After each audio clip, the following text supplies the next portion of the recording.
There we go. I can hear you guys. I'm sure I'll say something at some point.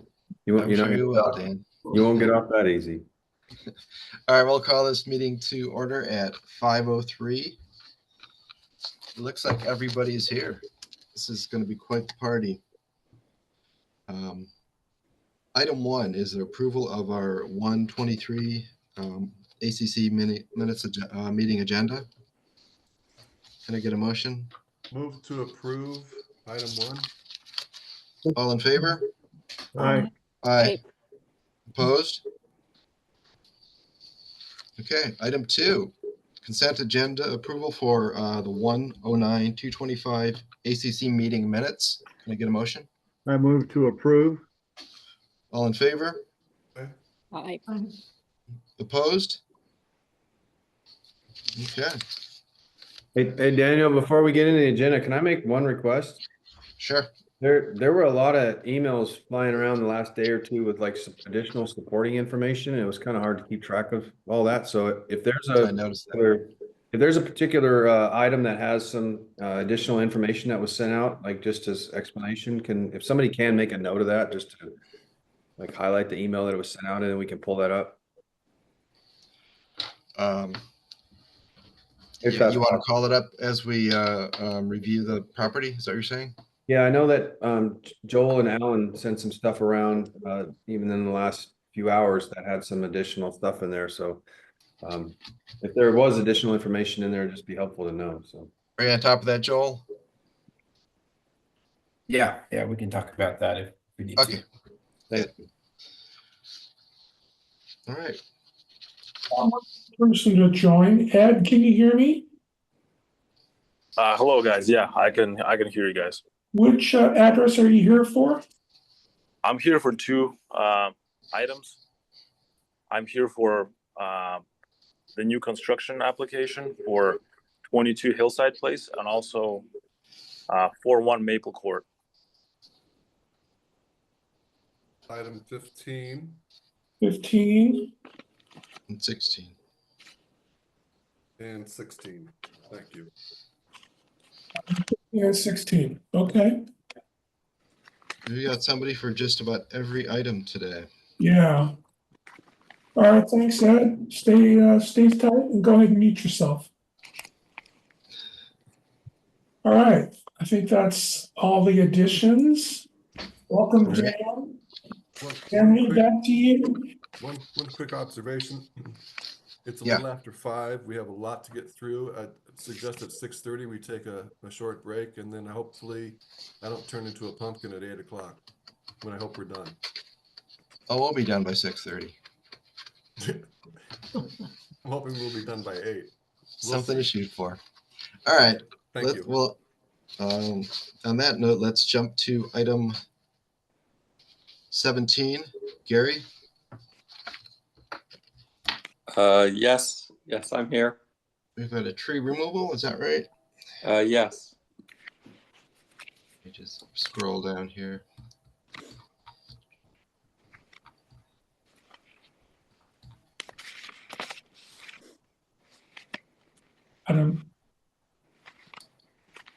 Item 8. No, Heard item 17? thank you.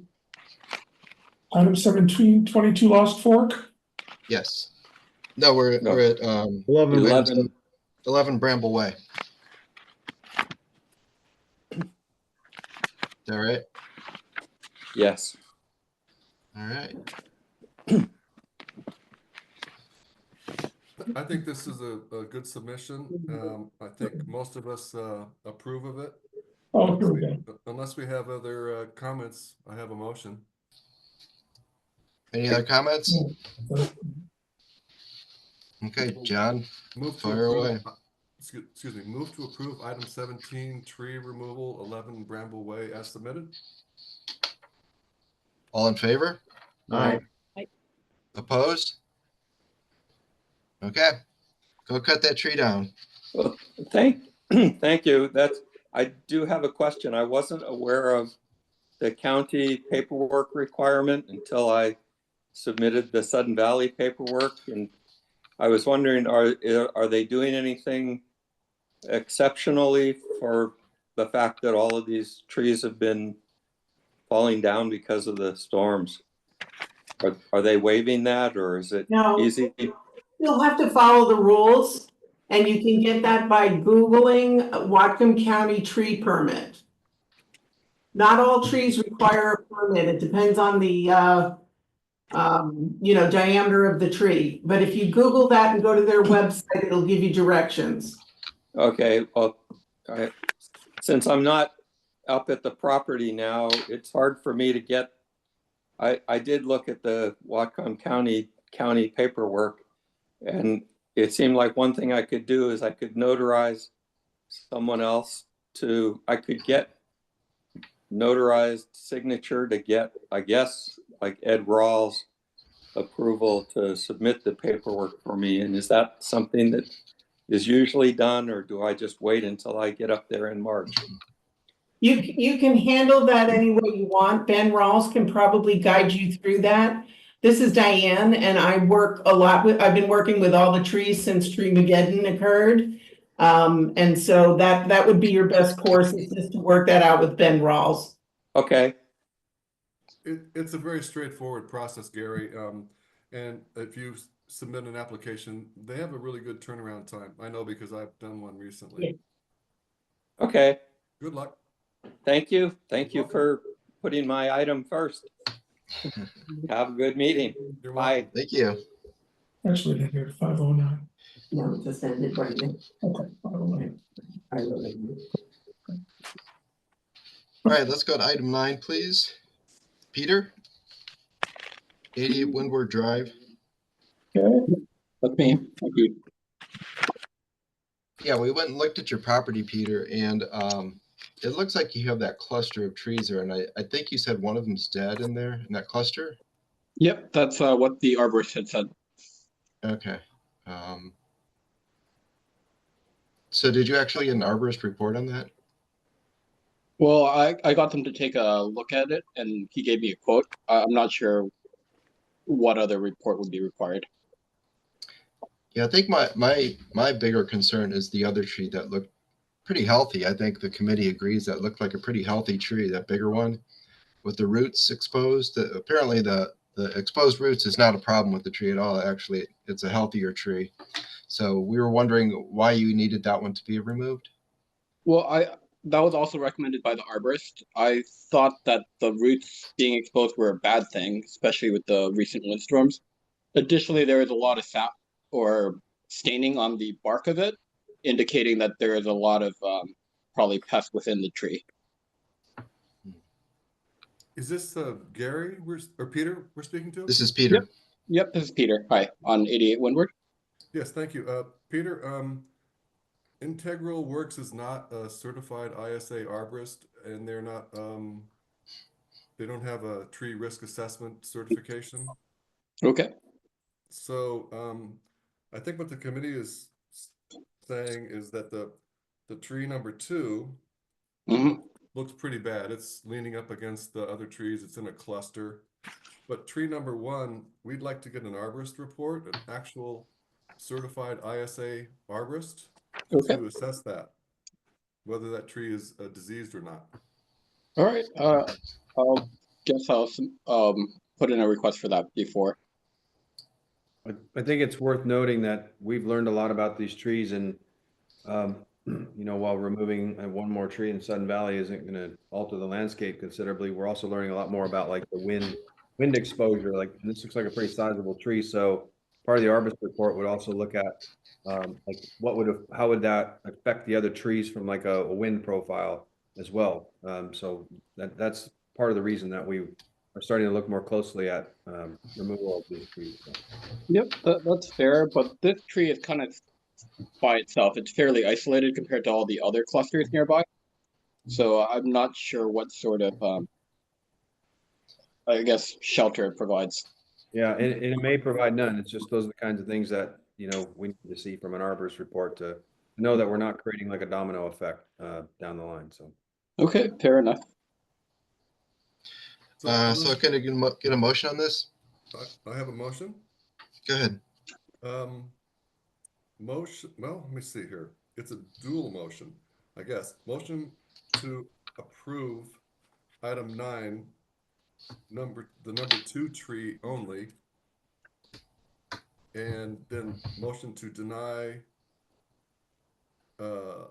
item 9, tree removal number 1, and that needs an arborist report.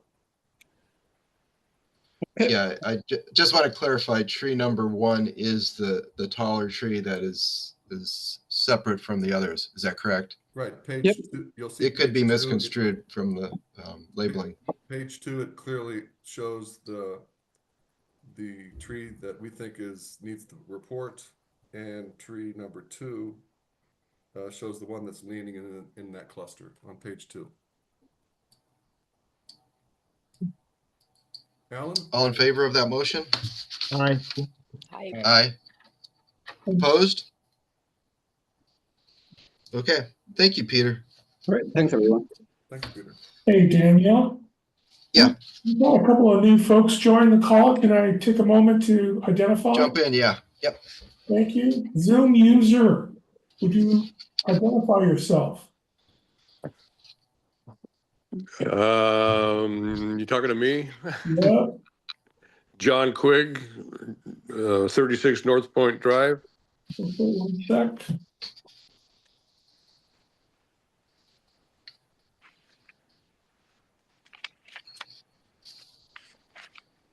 Yeah, Which item is this? I'm not seeing that. 12, 11, and 12, and it's John, Quigg. It said 36 something. 36 North Point Drive. That's his address, but he's here to. That's my okay, okay. address. Oh yeah, I've spoken to you, John. Yes. Yeah, Okay. I've spoken to a lot of you guys. Thank you very much for the opportunity. Okay. Not quite there yet, John, so hang on. Okay. So this is item 11, 12, 13, and 14? Yes. Yes, sir. Thank you. Okay, so we've identified the new folks, we've identified stop time. Back to you, Daniel. Who do you want to All right. go? Let's see, we got.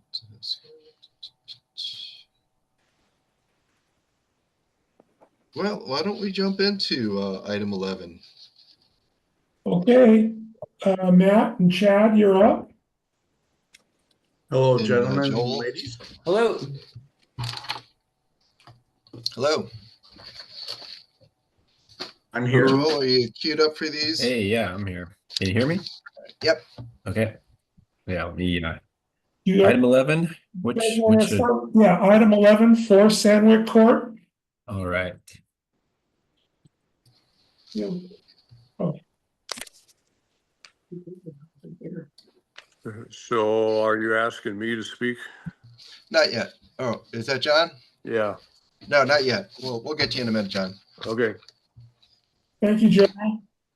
Right. All right. Excuse me.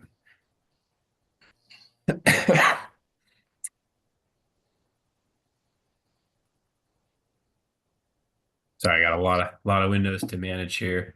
All right. So we got a new construction here for Sanwick Point Court. We also have 6 Sanwick Point Court, which is right next door, adjacent to it. We've got Matt Lynch and Chad Schmidt here from Rubicon to represent this as well. We've got so we meet height, driveway slope, property coverage, open space rules. This property is a little unique. There is an easement along the west property line. This easement serves, I think there's 5 lots in a row there, and it serves as access. Currently, if we look at the survey in here.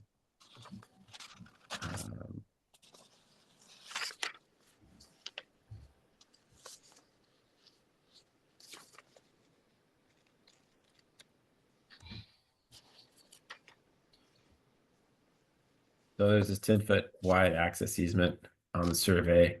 And maybe Chad or Matt can speak a little bit more to this, but that access easement, there's a gravel driveway there, and it looks like it maybe when it was put in years and years ago, it wasn't in the correct location within that 10-foot access easement. And so part of the proposal is to shift that where that gravel is into the correct location within that 10-foot wide access easement, and then reinforce that the toe of that slope with a retaining wall. I think a 2 to 4 So the foot gravel retaining wall. driveway right now is not in the easement, it's on their property? Is that correct? Well, this whole lot is their property. So the easement's on, and Chad, feel free to jump in, or Matt, correct me if I'm wrong here. Yes. But the easement is on their property, and the gravel drive is on their property. But currently the gravel driveway is splitting the boundary line of the easement and half into our building area and half on the easement line. May I ask a question? Go ahead, John. Related to the easement, the gravel driveway, and moving it or reshaping it. When we were there on Tuesday, we saw a very long string along that whole west side of the easement. Is that where the new driveway is going to be? That's the west end of the easement? And that's a question for the builder. That string line is laying out the property line and then allows us to measure over the 10-foot where the edge of the easement would end. And starting at that right where Joel has his green dot, that is the where we're going to put the gravel driveway back, and it'll only be 9 foot wide, leaving a foot off of the property and off of the retaining. And right now we're looking at dotted lines going basically up and down. Is that the current easement? That is the small little dots is the current gravel driveway. Great. So those two. Okay. So the whole thing. And the long dash line is actually the easement line. John, can you make your volume louder? Me? John? No. Committee, John? We got two Johns. Yeah. Are you talking about John on the committee? John Gingrich. Yeah. I will try. So the whole driveways or access easement gravel is moving over about 5 feet to the west. Is that correct? Give or take. I'm not 100% sure exact measurement, but pretty close. And then the retaining walls, I guess we'll get to that. So thank you, Joel. So just clarifying that. So this applies to both this 4 Sanwick and 6 Sanwick lot 2 when we get there. So that part, part of the reason that's important is because they've explained that county is requiring a setback from that easement for the house. So normally, if that easement wasn't there, their property line. Oh, I'm sorry. All right, the property line is here, and they could build their house 5 feet, a 5 foot setback from that green property line. But because that easement, this 10-foot easement, now they have to build their house. Is it 5 feet, Chad? That's correct. Correct. Yeah, or Matt. Yeah. So that kind of pushes their house forward. And the front property line. And the reason for that easement is to create a driveway for 6 Sanwick? Is that the reason to put the easement in there? 6, and then whatever else is down there. Is it? I'm not sure that. There are 5 lots total, right? Yeah. Yep. Right. All right, so that easement's already in place, that driveway's already in place, and it serves additional lots beyond 4 and 6? Correct. Correct. All right, gotcha. It services 4, 6, 8, 10, and 12. Those lots, sorry, I didn't have the benefit of going out there to look at it. Those houses are not served off of Sanwick. I mean, the driveways, they don't access off the Sanwick Point Road. That's Some correct. some of them are accessed off Sanwick and some of them are accessed on this easement driveway. All right, gotcha. Thank you. So is it, are we assuming that the location of the current driveway is because of the slope there? And maybe it was just simpler to put it there? Is that an assumption? I'm assuming it was just cowboyed it and put in just where they felt like putting it with no survey lines anywhere else. Okay, yeah, that's what it kind of looked like to me, because it does slope up pretty quick there. I'm not sure. That's why we're proposing a retaining wall to hold the slopes and allow us safe access for everybody going up and down that alley. Could we address the driveway retaining walls in a moment? And I'd like to step back to the easement, and there's 2 retaining walls on the drawing that says they're 2 to 4 feet high. Can you tell us the materials and whether those need to be engineered? If we stay under 4 foot, we are not required per the county to get structural engineering on them.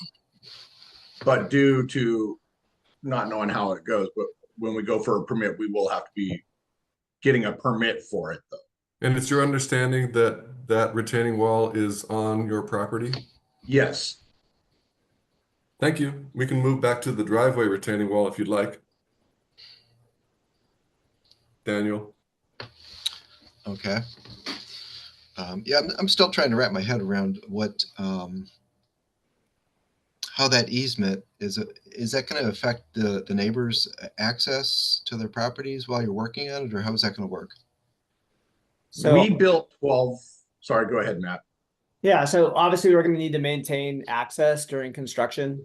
But I feel like the improvements we're going to do are going to make that driveway more usable for everybody that's going to access their houses via that road. Okay, so right now, the owners of that access are, I guess, that whole area there, right? They're grantees. But that all the people, I guess it's 5 units jointly are granted that ingress and egress. Yeah, that correct? easement applies to 5 different lots. Correct. Okay, and right now they own it, but it's on your property, but it's in the wrong place. Is that what you're saying? They don't own it. They Right. They don't own the land, but they have an easement over that, and they have the right to ingress and egress, as you mentioned, and that right will continue as we do this work, and we'll simply be moving it and improving it as part of this construction. So the 20-foot setback would be from your new construction of a driveway or entrance space. Is that how I'm reading this? I think the variance that we're requesting is actually not related to the access easement, other than the fact that it explains why it's very useful for us. So we're requesting a variance to reduce the front yard setback from 20 feet to 15 feet. And the front yard would be not the one on Sanwick, but the other one. Which one's the front? It's the area that borders actual Sanwick. So on this lot, on lot 4, it's a curved front yard setback. Okay, so that's the front. Probably show you that line. Yeah. If you look at page 5, when the bottom of the page is west and the top of the page is east, and you can see their 15-foot setback. Page 5, item 11. There we go. Thank you, Joel. Yeah, so here, and they're showing both the 20-foot setback and the 15-foot setback, and I've kind of colored this in so you can see just the portions of the house that would be, within that 20-foot setback that they're asking the variance for. So let's see, their property line is this curved dashed green line I'm drawing up here pretty crudely. I'm not seeing anything on my screen. Are you not getting this? I see it. I Okay. see it. Patrick, can you hear me now? Yeah, I can hear you much I better. increased my volume. And then here's that 15-foot setback they are asking. Wait, That's correct. all right. Pretty close. Yeah, that's pretty close. And then that here to where the 20 would be. Wow. So our requirement is 20 feet, right? Yes. Right, and the reason that they got to slide this thing closer to Sanwick Point is because of the county requirement to be set back 5 foot off of the easement. So if that easement wasn't there, they'd slide the house back closer to the property line on the back side, and then they wouldn't be encroached on the front, right? That's correct. What does it look like when you guys went out there? I mean, what does it look like if that house was 15 feet closer to the road, 15 feet instead of 20 feet? It was pretty steep down there. We walked that road, and there's a steep section there, and I think there's some rocky outcropping there. I was surprised you could build on that. So I'm guessing what the original intent of that driveway in the back, or that easement in the back, was because the driveways were too steep in the front. So they put like a rear access in there. And now you've got this issue of, well, the house has got to scoot forward off of that, so it's got to get a little closer to the front. I think I understand it now. Right. And could we, at this point, could we have John Q speak? He's one of the neighbors. I think it's regarding the access easement. I'm right here. Can you hear me? Go ahead, John. Yeah. And what address are you, John? And are you the homeowner? I'm on the corner of 36 North Point, so my property is the first one off of the easement road, off of Sanwick, right there on the corner. And are you the owner of the 36 North Point? Yes, I am. Thank you. And I've been listening to you, and I'm following along pretty good. I have a history in construction management and understand the some of the challenges building on that lot, especially number 4 and number 6 as well, with the outcropping you mentioned. Someone did. Reducing the setback off of Sanwick from 20 to 15 foot enables the builder to provide the required setback on the uphill side, on the easement road side. And I understand that there is a recorded easement for all 5 of those lots, but that recorded easement is only for access to those lots. The ground, the real estate that road and the 5-foot setback is not deeded to those lots.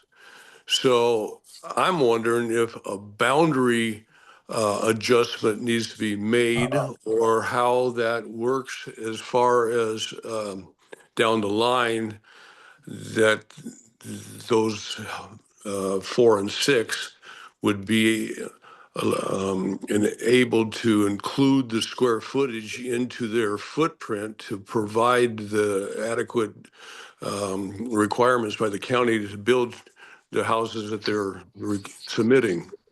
That makes sense? Are you suggesting that moving the easement is required to satisfy the open space conditions, or am I missing that? If the footprint of the house was smaller, then this whole conversation wouldn't be applicable.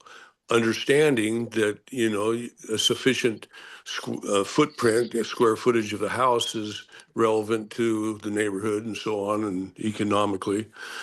But in the event, Yeah, it looks to me like the number 34.3 is real close to 35, just for reference. yeah, which but is- that which is that the limit. includes calculating the easement road into that total lot footage. Is that I true? I did not calculate that. Sorry, meeting dinner. I did not include the gravel access driveway as part of their open space coverage. No, I thought that's what I understood in some of the documents that I have here for your submittal. I thought that's what I was understanding, is that access road itself provided the 20-foot setback required by the county on both sides. Well, the 30-foot, 15, 30-foot total. So without the access calculation, you wouldn't have 15 foot. The easement, that's what I'm getting at, is the easement is only recorded for access. It's not necessarily deeded to the property, the land itself. Can I speak on this? Go ahead, Yeah. Matthew.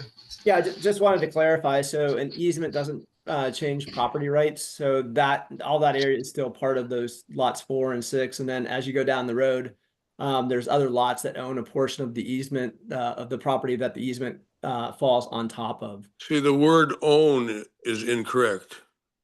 Well, they have a recorded easement, but they don't own the road. That's what I'm saying, is that the ownership does not change. There's still all the area that the gravel driveway is located on is owned by all of the individual lots. So 4 owns the section that's on the survey on lot 4. The other people only have the right to travel upon that. So I think I understand this. That's a good point. I mean, you've got a section of the property, it's part of the property. So the ownership of the property includes the road. The neighbors have an easement and the right of ingress, egress on that road. The question is do our open space requirements apply to the portion of the property that's not encumbered, or does it apply to the entirety of the property? And I thought I heard Joel say briefly, like he did the open space, the property coverage and the open space calculation based on the area of the property that's not encumbered. Joel, did I hear you say that? Yeah, that's how I looked at it. That's how I viewed it. So your 34.3% of property is property not including the part that's encumbered by the easement. Right, that's correct. Okay. I see. Yeah, I didn't. Yeah, I was trying to read into, into this scenario and trying to understand exactly how that works, John, you bring up a really good point there. We hadn't thought of that. I'm glad you brought that up so we can clarify that. Yeah. I mean, the access easement, I mean, maybe could be it would affect the property, the 35% property coverage, because it's gravel, but if anything, maybe the open space, but I didn't think it, I just, I don't know, I didn't quite think it would be, I don't think it'd be fair to include it because you can't. Well, I think our our decision on both of these properties kind of rides on how we understand this access. Yes. I'm still trying to wrap my brain around how it's going to affect open space, how it's going to affect the neighbors. You say nobody owns it, but part of it is on your property. Well, whoever owns the property owns that section of the easement. They own the underlying rights to the property for that section of the easement that runs to their property. They've just encumbered that section for the neighbor's use. So, I mean, you own it, but you can't stop the neighbors from driving back and forth across it. That's what the easement says. Right. It has to be unencumbered access for all of those owners of those properties back there. Yeah. And they don't necessarily own it, but I'm not sure what how that's important to this discussion at this point. Well, I'm reading into the recorded easement back in 1975, and the way it reads is that it is the right to use the roadway as constructed for access. I don't understand how that deciphers into ownership unless the deed itself for the lot has survey including that access road, which I don't. John, you are exactly right. Our chairman Daniel sent out to us that very document that you're referring to in 1975. It ensures access through the easement, but not necessarily ownership. But what I'm saying is I'm not sure what ownership at this point has to do with that easement. I'm more interested in the setback issue on Sanwick Point. So may I ask you, John? Yeah. How do you feel about this overall submission? Do you mind sharing that with us? You know, I've, in a way, I've been kind of a self-appointed representative of a half a dozen neighbors around here, and most of us have experienced Rubicon when they were constructing number 12, Sanwick 12, and some of them had better experiences than others. Now, I've only been here 4 years, so Sanwick 12 was well underway by the time I got here, but I cannot tell you how many times trucks would drive down that easement road and try to back out of there and go over the edge, had to bring tow trucks in. We had one guy that dropped an axle in the middle of the road, and it took 3 or 4 days for him to replace the axle. You know, granted, you know, it's going to happen. So a couple other homeowners on the Sanwick side have expressed their concerns as well as with parking and dust control and traffic control and everything. But since then, Sudden Valley has implemented some new regulations and such. And I would only hope that, you know, those things are acknowledged and complied to. As far as the setback on Sanwick being reduced, from a builder's point of view, I get it, you know, and I don't How do you feel about it? Well, it doesn't really affect me. What affects me is the traffic on the easement road. So when the houses got flipped around, number 4 from the architectural concept drawing, originally had access off of Sanwick as provided.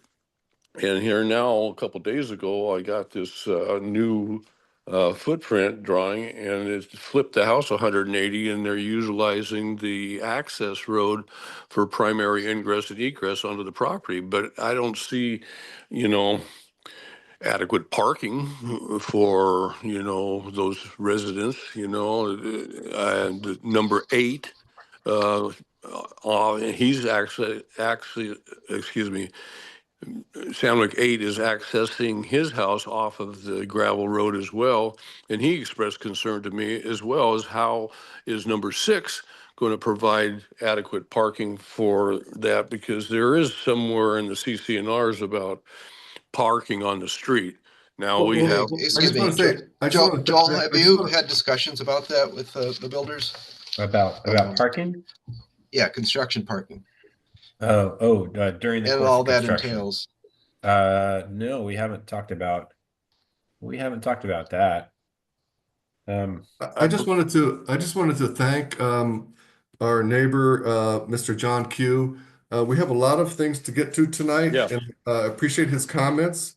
But I think we need to get back to where we are on the committee to assess whether we want to approve or deny and move forward. Thank you, Mr. John.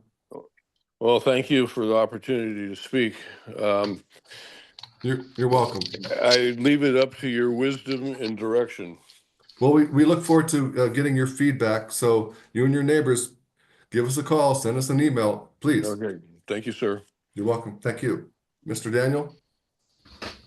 Thanks, John.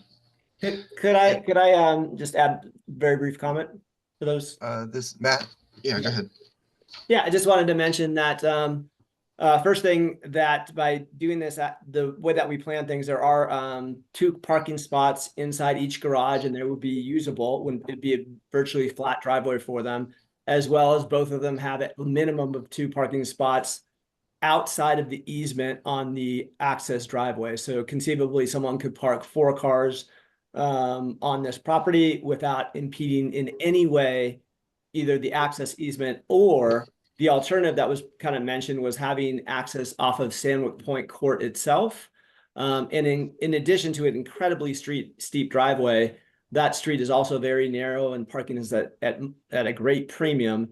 And I feel that it's a lot better for the neighborhood to have the access off the easement where we're not kind of impacting the Sanwick Point Court kind of driveway and all the people that are utilizing that section. I'm glad we're back to the discussion of the driveway. Can you describe the retaining walls? I'm seeing a 4 to 14 foot concrete retaining wall there, and also a 14 foot to 16 foot concrete retaining wall. Those are big retaining walls. Can you describe what's going on there and how far they are from Sanwick Point? Sure. So the intent there is to go ahead and provide a level driveway into the house. So that was kind of the need for them. And obviously we're going to conform to all the Sudden Valley rules and regulations about making sure that's as attractive and meets the requirements. Yeah. Did I answer your question? Well, yes and no. How far is are those retaining walls from the Sanwick Point, meaning the edge of the road? Right. And also, your submission says 4 to 14 foot retaining wall. We're not going to approve that. We need something very specific: height, length, and width. Can I explain the height thing for that? Go ahead, Chad. Due to the sloping down, if you look from the gravel driveway sloping down, it starts at 4 foot, it'll go to a 14-foot wall. Those are heights following the topos of the ground going down. And then when at the back there will be a 14 to a 16-foot wall. Those are also to tell the engineer that. Well, in this case, we need a detailed drawing of those because there is a detailed drawing on here, I believe. Okay, I haven't seen it. I'm talking about your entire wall. If it's 30 feet long, but the first 10 feet is 4 feet, and you get what I'm saying. All those will have to be structurally engineered, and when we go for the structural engineering, they will specify the engineering for it. Well, we want to see specific details about where it is, how far from the road. It starts at 4 feet. It's about 15 to 18 feet off the road. Okay. And then Joel, there it is on the elevations. Yeah. And that's the elevation right there. Shows you what it looks like from at it. As you see the sloping down, that's why it calls for a 4 to a 14 to about probably 10 feet actually exposed. The 14 foot means we're going down 2 feet in the ground too for structural to hit structural ground for thing. If you see on my site plan, I'm roughly starting out about 1'6" tall at the gravel, and at the level spot, I'm approximately about 10'8" tall, where we level out and shoot into the garage. So that's why I showed those on the elevation sheet to give an idea of actually how tall the wall is projected to be. Well, I apologize. The print that we have for that is about a 3-point print. So I can see that you made an attempt, a really good attempt to tell us those dimensions of the concrete retaining wall. So that picture we just looked at, would that be if you were standing on Sanwick Point, the road on Sanwick Point, looking at the house? Approximately, yes. Where Joel's little cursor was is where I'm off my going down with the cursor, Joel. Your green cursor going downhill. Right about there is where about Sanwick. Yeah. That's what it looks like at Sanwick right there. Okay. So what's that? Is that like a railing or something along the access road? Yes, we are planning to do a cable railing because might want to, we're afraid someone would fall off it, so we have to put up a barrier per building code at 2 on top of that for falling. So that is a 36 cable railing like we've done on a few of our houses where we've done the expansion bridge. Yeah, and that would be That's like for a safety non-negotiable and safety protection. thing from the county. Is that for just the driveway or for the access road too? That's Is there just any the No, that's driveway, just- the driveway that you're looking at. Okay. Yeah. All right, so we're looking at the driveway basically there. But Daniel, my thoughts on this in no particular order. I like the idea of using that existing 10-foot easement access on the back that's already recorded. Absent that, we'd be looking at some very, very steep driveways off Sanwick Point and probably end up with more parking on the road because of that. It looks like any parking for these properties would have to be contained on the property, either in the driveway or in the garage, because you couldn't park on the easement or you'd be blocking the neighbors, right? That's correct. I understand we're not totally in compliance without the variance. To me, the variance is not a huge deal because you're also taking into account in the property coverage, you're taking into account that access easement. And while that's not like open space and plants and trees, it does, if we were able to include the open space in the property coverage, we wouldn't need the variance, but because we can't include the easement in the open space, we need the variance. And we're using the easement to cut out having to access off Sanwick Point. So to me, it's kind of like a, you know, you're trading one for the other, but I think the trade-off is a good trade-off, at least for the neighborhood. The house doesn't look extraordinarily large. It meets the height requirement, so I don't know. Those are just my thoughts. I'm not making a motion. I have a question regarding the construction. How are you going to construct these without blocking the access road or Sanwick Point? Sure.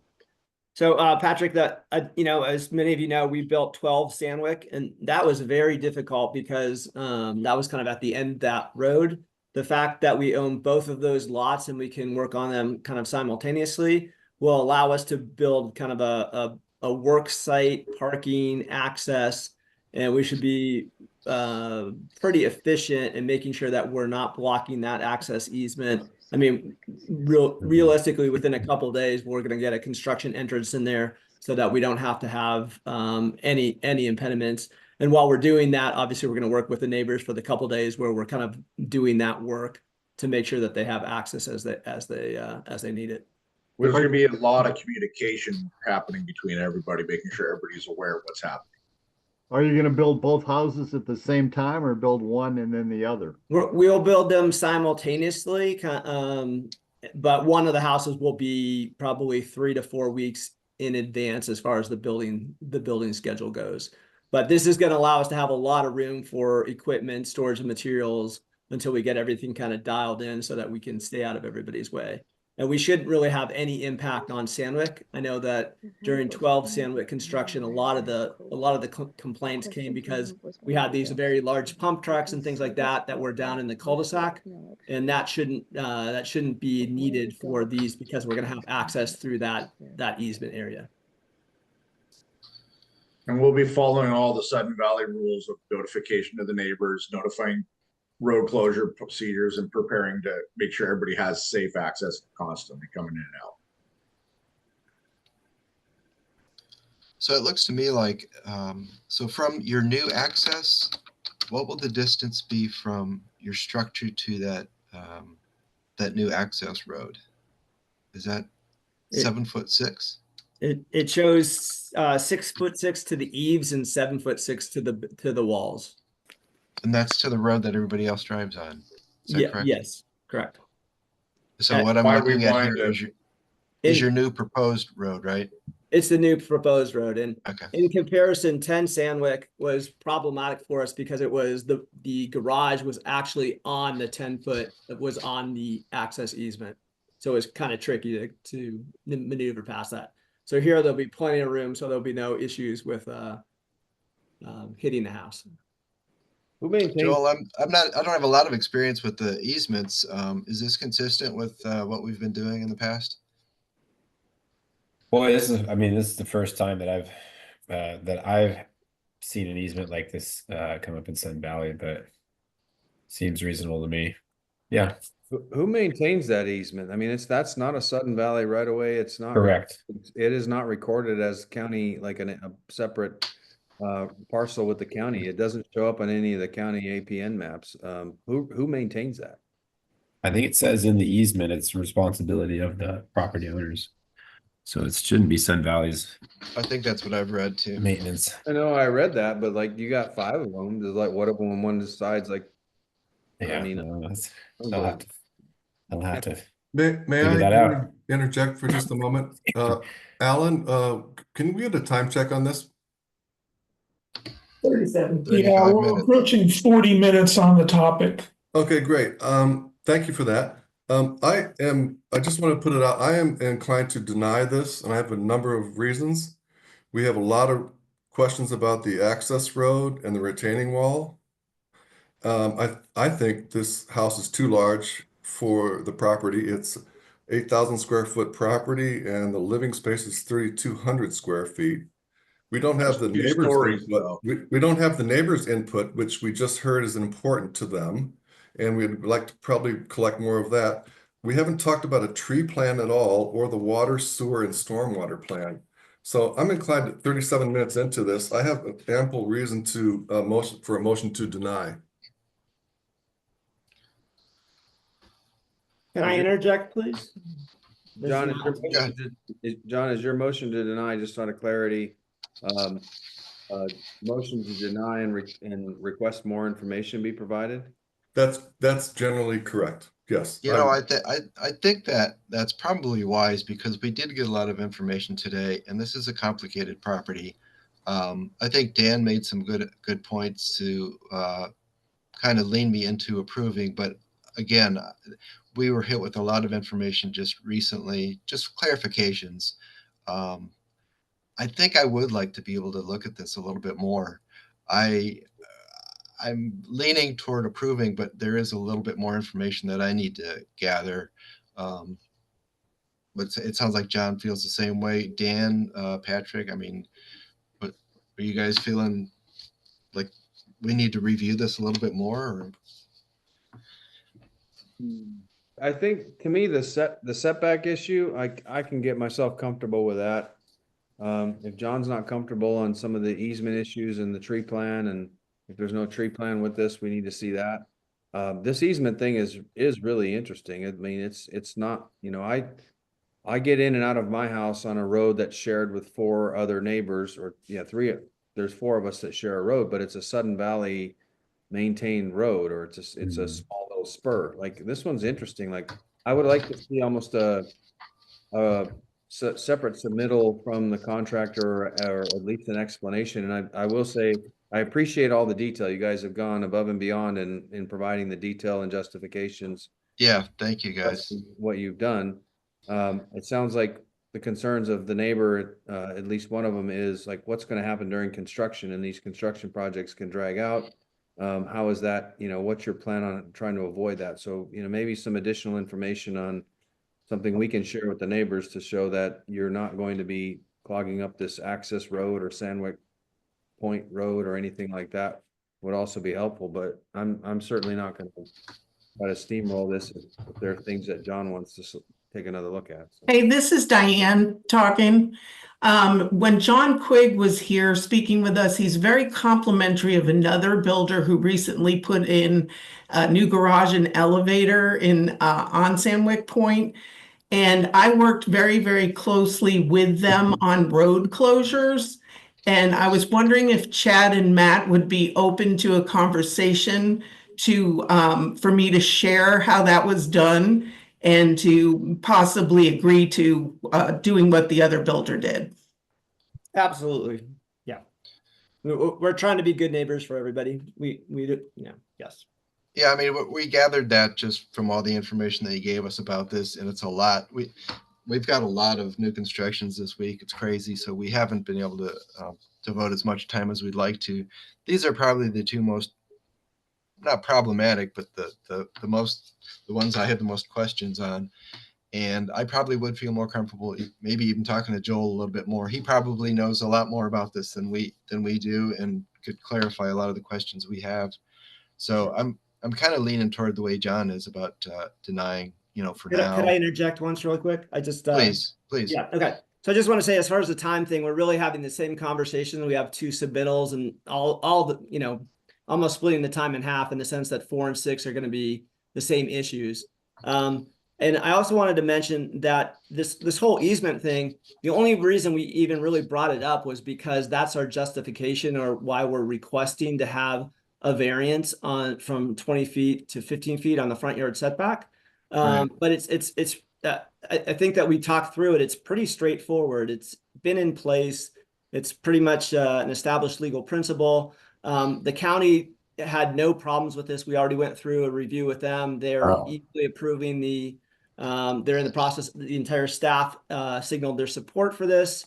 So it was pretty straightforward as far as that goes. And we'd like the opportunity to go ahead and limit the kind of things that we need to provide for you. So if you could give us some clarity on what kind of things, if you do decide that you want to deny this, like potentially you could approve the front yard setback and maybe just ask for some more information on how we're going to manage the construction and some of these other questions. Yeah, I think the approach, and I appreciate that. I think the approach for us would be more along the lines of, we can give you feedback that the setback, the variance to the setback does not appear like that's a point of contention here with this committee. I think everybody understands why that fits, particularly because you're not using Sanwick as your main access point. So 15 or 20 really isn't going to make a huge difference there. I think the motion is probably going to be more along the lines of, it's going to be denied based on this, and this, rather than we'll approve this, but we want more information. So, okay. But I understand where you're coming from. You want some level of certainty that, we're moving in a direction that's not going to require you to go back and revise the entire site plan and pull the setbacks. I don't have an issue with the setback modification, Daniel, to me, and that's a separate, and I guess procedurally, that's a variance request. I mean, yeah, that's exactly. Could we approve the variance request on the setback and deny the application for construction? Sure. That's why I was raising my hand, Daniel. Dan, I wanted to remind everybody that we are talking about 4 different requests, 2 each for 4 and for 6, and the variances are separate from the build plans. We can read it. Well, how about this? In the interest of trying to get this thing moving along a little bit, I will make a motion to approve the variance request for Sanwick Point. Well, actually, let me get a little more clarification. I thought I saw at one point there was a request for variance for the easement side of the building too. Is that not correct? That's incorrect. No, just the front setback is all. Was that the other property, or did I misread the drawings? We didn't ask for only the front yard setback on both properties. Okay. So that's items 12 and 14, Dan. Yeah, I'll make a motion on item 12. I'll make a motion to approve the variance request for the setback. I'd like to, I have comment before we. Go ahead, John.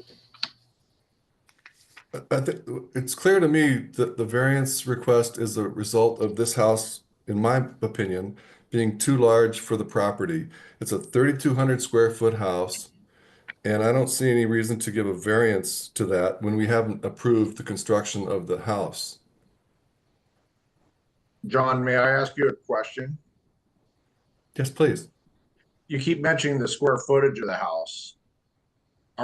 The square footage of the house is relative to the footprint of the house. And it's not actually.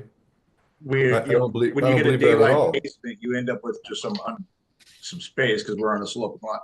My question is, I'm sure you can. I'm sure a good architect could draw you up new drawings that shows a 2,500 square foot house that doesn't encumber the setbacks.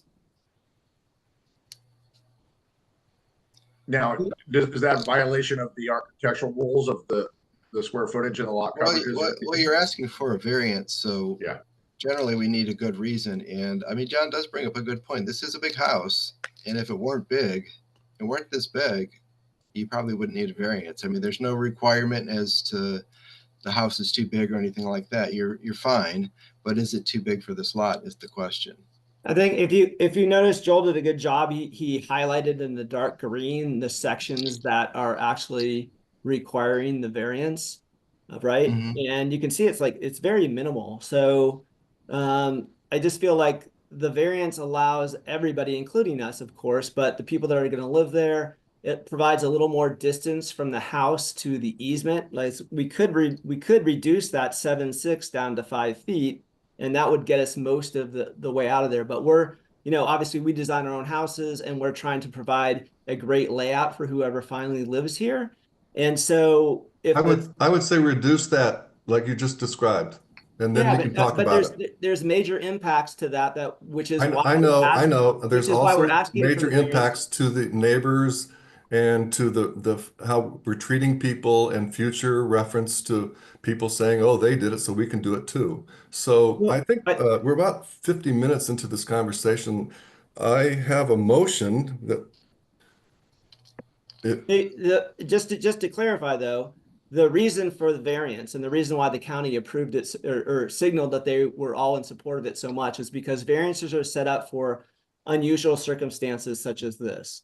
When you talk about the overall community and things like that, we've done a lot to try to make sure that we were not imposing a steep driveway and more traffic down on Sanwick Point. And we're just asking for a little bit of help in allowing us to develop this property in a way that's going to make sense for everybody.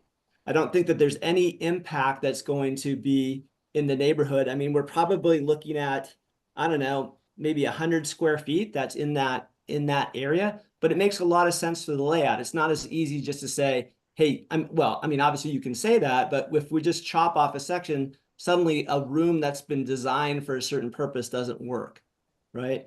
And so that's the point of the variance. And the general idea of the variance is that when there's no adverse impact, or if there's a good reason for doing it, which I think that hopefully we've shown that should be something that should be granted. And some of the other community members have signaled that they see that, and they seem to be in support of granting this variance. Well, I mean, to me, and you're right, I'm kind of leaning toward that. But again, I really need to review this whole thing over again. And I think I need to talk to Joel about it. And the whole idea of the size of the house and asking for variance. I know there are several reasons why you ask for the variance, but the bottom line is it's a big house. I'm not necessarily opposed to that, but I think with these two properties, I think I need to look at it a little bit closer, and I need to talk to Joel a little bit about it, how that access area affects it, how your plan for the tree removal, how you're going to use that access space when you're building. I just need to talk to Joel a little bit more about it to feel comfortable about voting either way, really. Patrick, Joe Jean, Linda, do you have any other comments about this? No, I'm learning a lot. Thank you. Okay. No, Joe Jean? Daniel, we have gotten through like 2 or 3 items, and we've been on this one for 50 minutes or more. We need to wrap this up. We have a lot more work Patrick to has do. a comment. Yeah. I'd like to hear what he has to say. Yeah, I would be in favor of the variance. Okay. That would be But do you need to review the actual building before you approve that? Or are you just approving the variance at this point? Well, I approve the variance, but I would go along with the house, the plans. We may want to get more detail, like on the planning, but otherwise, as far as the construction of the house, I'm in favor of it. Daniel, we Yes, have a motion from John to deny item 11, which is the general construction of 4 Sanwick. And then Dan V was giving a motion to approve item 12, the variance for that. Right. So do you want to keep going down that road? I think, I will draw my motion just to get some clarity on this. I was trying to take one item off the table, like let's get the Yeah. variance thing. Okay.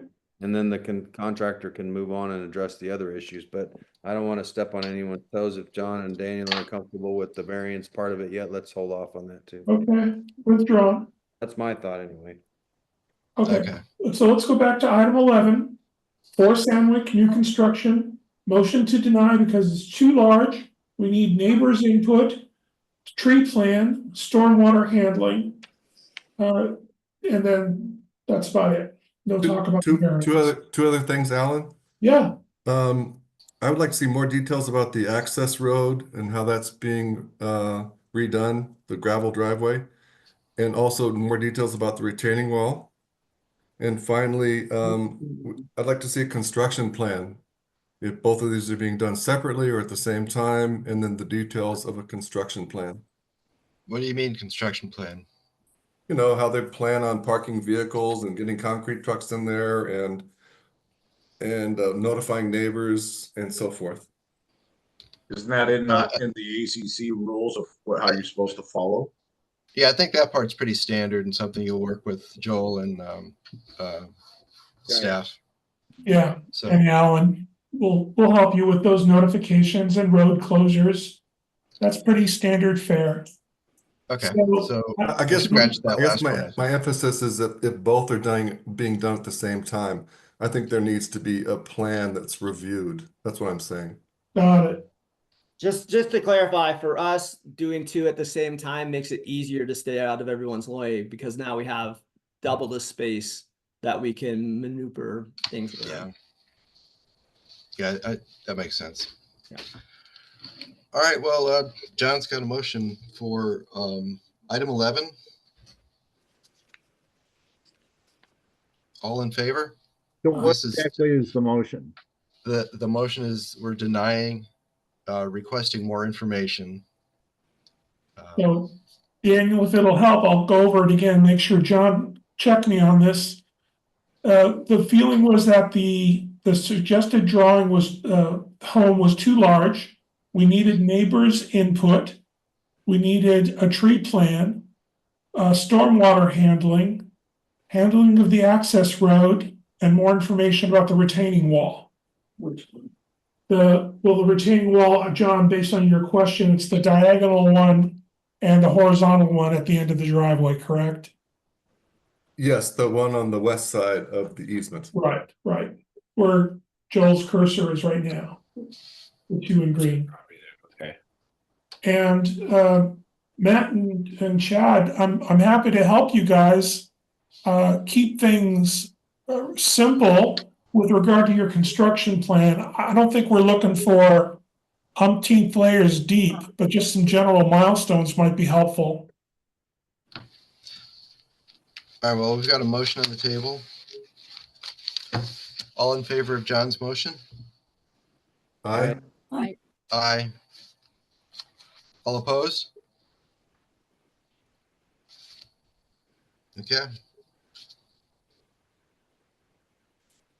I think this is going to be an iterative process on these, just because they're complicated. Bear with us, guys. We're trying to understand it and work with you. How about number 12? Number 12 is just for the Can setback. we get a time check, please, Alan? We just passed the 55-minute mark, and I'm putting the closure on item 11. Thank you. All right, item 12. This is just for the setback for Sanwick Point.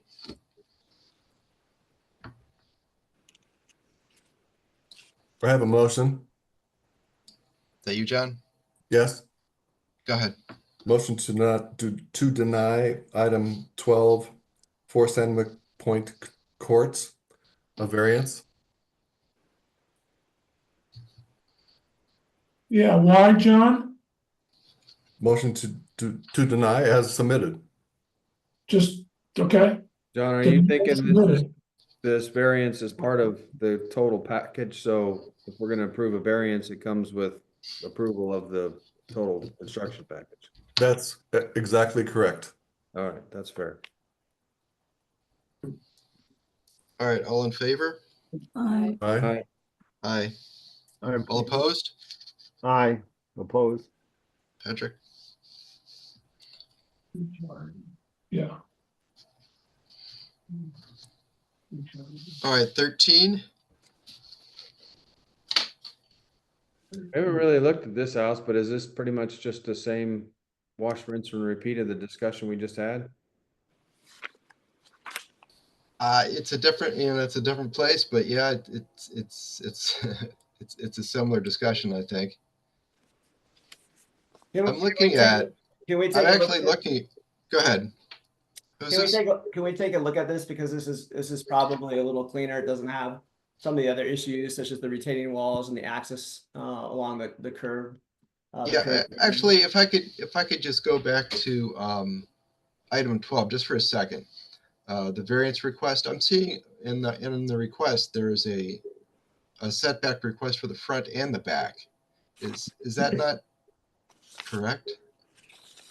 You're correct, Dan. It's front and back.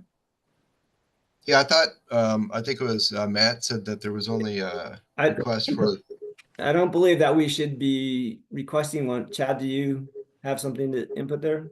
I'm not sure why. I think that's a typo then, because there is no change to the setback in the back. Okay. Yeah. Chat, Joel, can you pull up our item 12, page 1, just for clarification?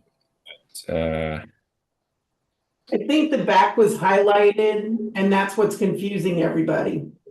I think they were highlighting the easement. Oh, okay. Okay. Yeah. But if that back was current. Say that again.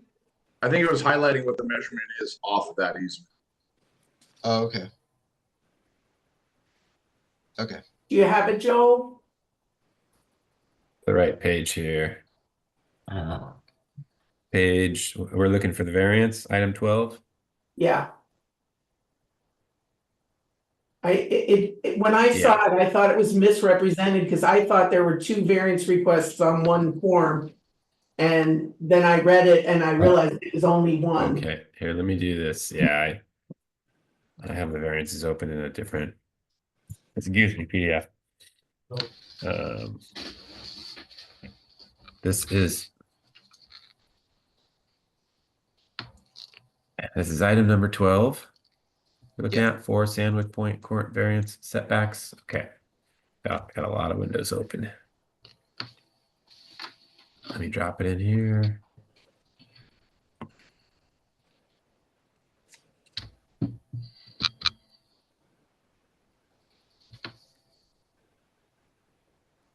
Well, that may be another reason to not go forward with that if there's we need to get some clarity on whether that is a front or back. I mean, it does reference the variance, the front and the back setbacks. So we should make it very clear that this variance is only applying to the front setback. What's unusual about this one is that the front yard goes around to the side. Yeah.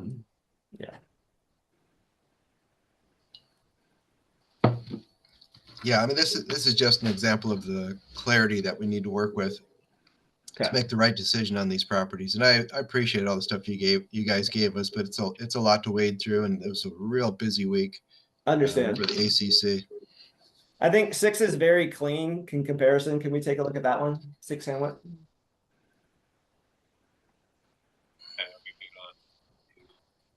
And when you say clean, what do you mean by that? Well, if we could take a look at the site plan, you'll see that what I'm talking about. What? I'm sorry? If we can take a look at the site site plan, I'll go ahead and kind of walk you through why I think this one's. So item 13. Here, why don't you come here? I can get in faster than I can tell you the boxes to be cut out a lot of them. Okay, let me get it before you hold on.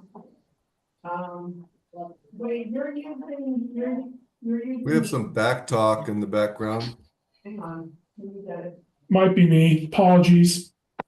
Thank you. So just to let you know, there's another confusing variance request too. It has the highlighting. So we're talking about 6 Sanwick Point Court. Correct?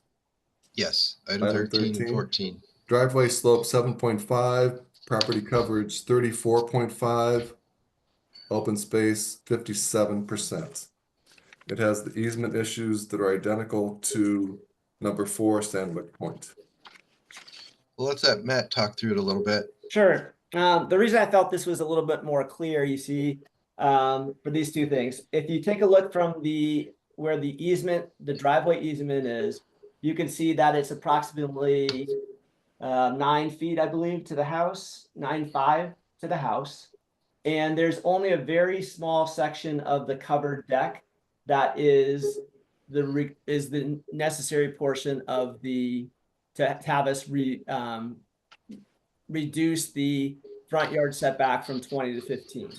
And I know that the comment could be made that we could easily just remove that section. It's an outdoor deck, and that would reduce the deck from 11 feet to 6 feet, which would make it not very functional, not very useful. And once again, you know, we've done a lot to make sure. I don't even know how we would do a driveway on this from coming down below. And the whole concept of the variance is to allow kind of thinking outside the box a little bit and to have an overall better product and process than we would without it. And so that's why we're requesting this variance. Obviously, we could move the house toward the access easement. We only have to have 5 feet, but it wouldn't be nice for anybody. Like, I don't see how that's to the benefit of anyone. That certainly wouldn't be to the benefit of the people that own this, nor the benefit of the people that live farther down and use this access easement as the way to get to their homes. So just asking for a little bit of grace to say, like, hey, this is pretty straightforward. There's no retaining walls or anything that are kind of causing a further need for information. And I would ask that we could take a look at this and potentially approve it. Hey, Matt, this is Alan. We were going over this plan, and the comment about the retaining wall, I just wanted to clarify. Joel, if you could call up the landscape plan for 6, and it might just be a typo or a copywriting error, but there was a retaining wall called out for it. There will be a retaining wall potentially to move the access easement. I was remember the conversation about the retaining wall that went from 4 to 16 feet and all those. In the front of the house. Sure. Yeah, on the side of the house. So it just doesn't that stuff. Yeah, my bad. Yeah, Okay. This is a 2 to 4 foot retaining wall, very straightforward, doesn't even require engineering most of the time from the county. I didn't know that would be much of an issue. Obviously, we're going to follow all the regulations and do everything we need to do. But the rest of the design, pretty straightforward. Thanks for calling. And that's there to ensure slope stability if needed. You go to pull up, I'm looking at item 14, page 5 of 7. It could be on several pages, but my question is related to the space below the garage. That looks like it's not specified. There's no access points to it. Is that just a crawl space, or what is that? It looks on the elevation plans like it's a pretty sizable space, but is it just a crawl space? I'm checking on our set of plans. Chad, I believe it is. I'm not sure where you're talking about. What page? Yes, I verified that is a crawl space because we're not trying not to build super large homes. This is right around 3,000 square feet, which is a nice size. So that's just supporting the garage above it. So there's no living space underneath that garage. All right. The only thing I'm looking at is page 14, just the elevations, the schematic. That looks kind of funny with just the 3 windows in the garage. 3 windows in the garage is great, but you got this big sort of dead space underneath it. Is there a way to put some like faux windows or something, some sort of an accent feature in there so you don't just have this big blank wall? Sure, we could put windows. It would just be illuminating the crawl space. I mean, it wouldn't serve any function, but if you thought that was I don't know, necessary requirement aesthetically. I see some houses that have these sort of just big blank, tall walls, and they don't look good to me. Yeah, Like, I agree with you on that. Yeah. This is only a 2-story wall. A lot of times those are 3-story walls. Like some of the neighbors have a full 3 stories, and I understand your point there for sure. Yeah, I mean, I'm not hung up on windows necessarily, but just some sort of accent feature on there that doesn't make it look like you just got this big blank space staring at everybody on Sanwick Court. Sure. And it could be we do that with landscaping, that there's trees or bushes. There might already be existing trees and bushes. We didn't take it that far at this point. Yeah, I think that might be a better approach. If you look at the site plan, you'll notice that there is a large amount of trees and we're quite well above Sanwick, so you wouldn't even see it probably. All right, if that's already going to be obscured, then I don't have an issue with it. I have a couple of those in our neighborhood. That's just this big tall wall. Like, sure, there should be something on that. So. Okay. How do we want to roll with this one, Daniel? Do we want to take the same approach? I think we should take the same approach. It doesn't seem any clearer to me than the other one. I mean, it has the same issues. I think once we answer the questions for the other one, we'll probably be answering the same questions for this one. Just to put us in a better comfort zone for approval, I think we should deny at this point. Just be consistent with the other one, because I don't want to set a precedent with one and then say, well, we did it with the other one, so why can't we do it with this one?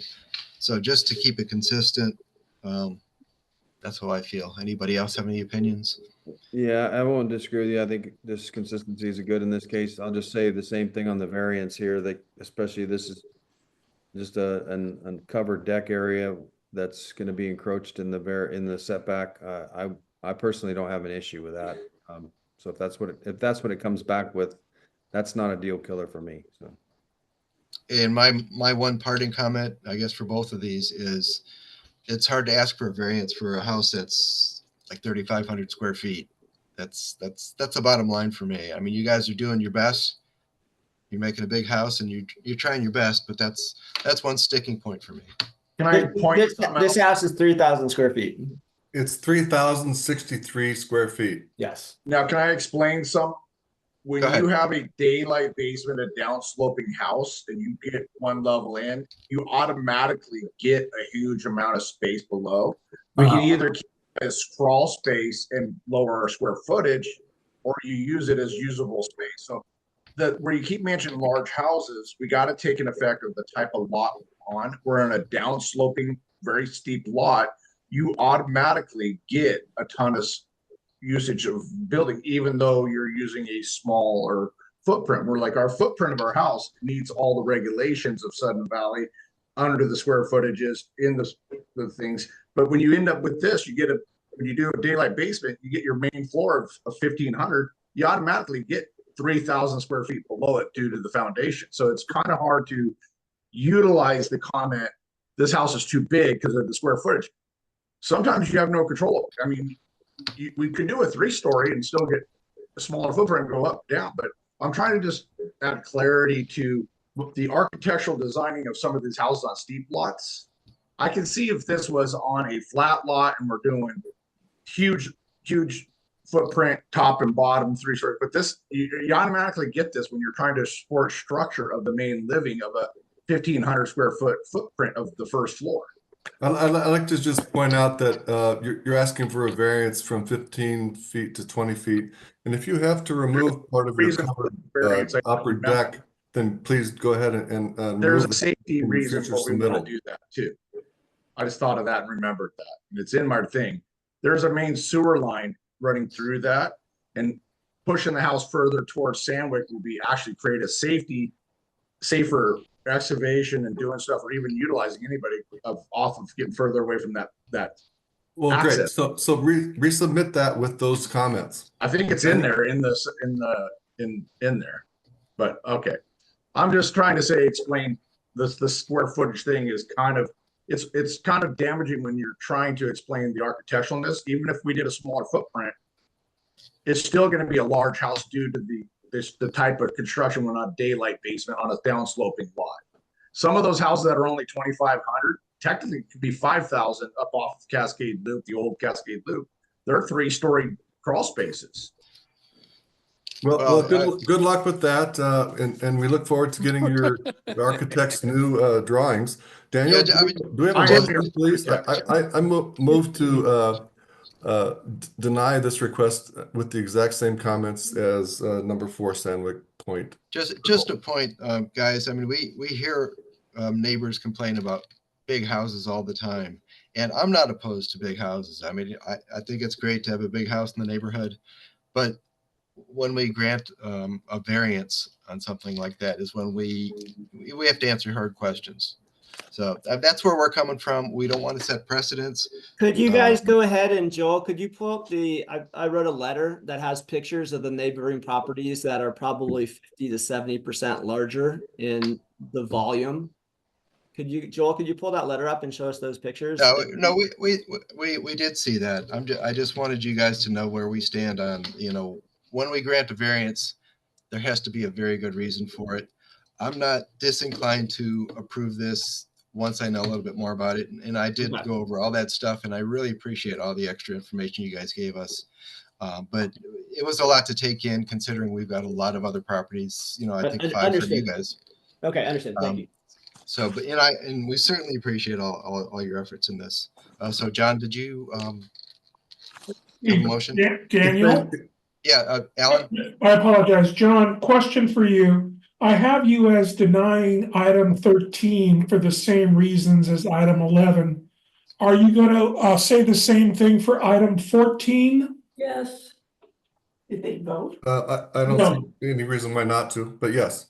Okay, so we have the person who's made the motion, but Daniel, we need the votes for both. Okay.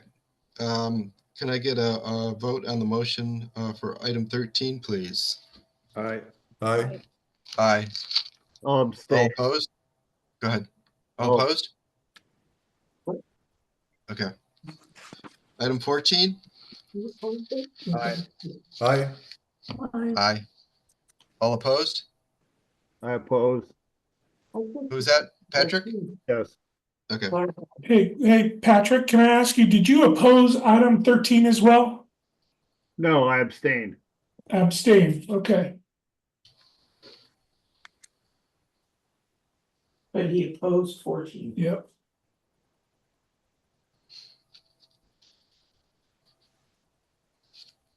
It's 6:30. Can we take a 5-minute break, please? Yeah, when we come back, we'll probably put you guys on hold for a bit and tackle some of these other ones. Thank you. Meet back here at 6:35. Yeah, thank you.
Hey, Scott, this is Alan. Can you hear me okay?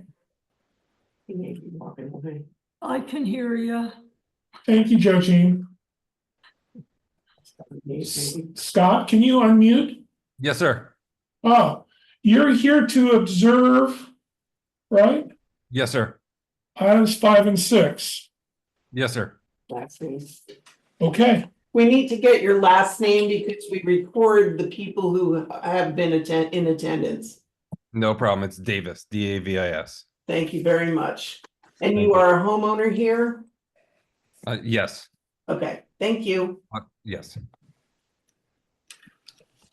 All right. Daniel, back to you. All right, we got everybody? Waiting on Dan and John, looks like. Oh, here's Dan. I'm here. I'm just going to be off camera for a bit. Okay. You there, John? Gingrich? Not yet. Okay. I'm back. Oh, okay. Who's that, John? John's back?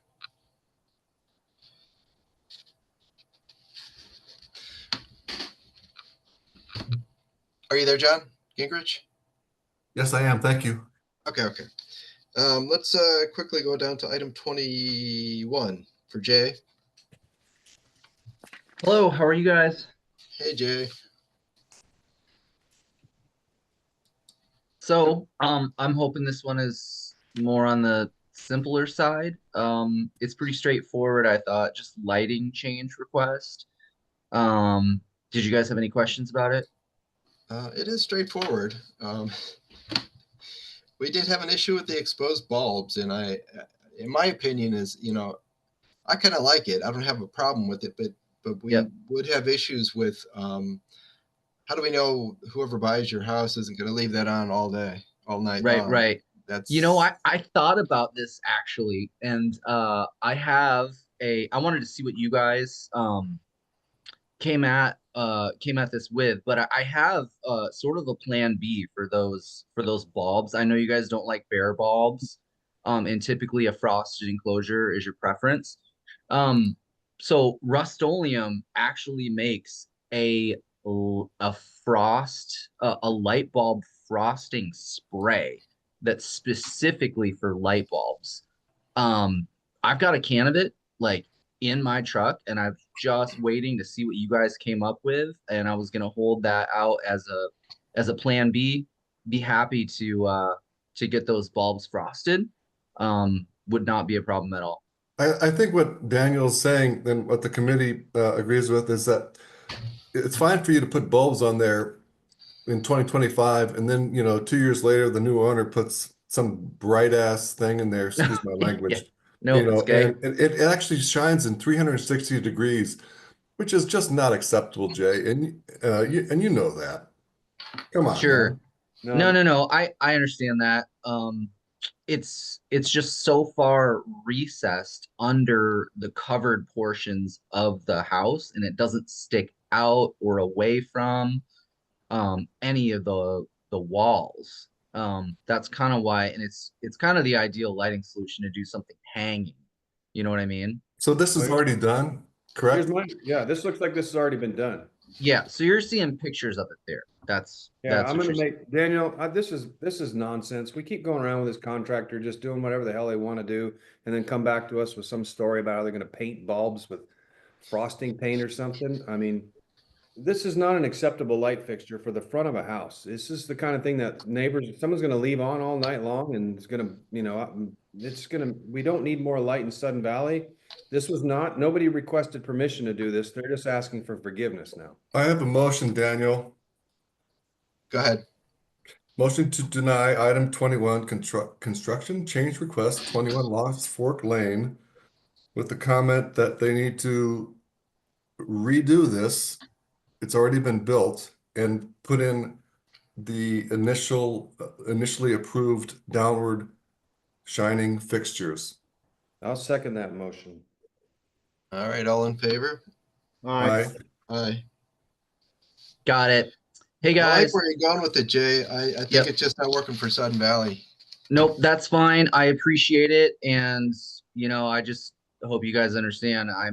This isn't me trying to get away from stuff. This is me being proactive to try and I'm not just trying to hide this from you guys. I mean, well, you should ask us before you do it. I mean, that's part of the bottom line. So good luck. Thank you, Jay. Really appreciate you.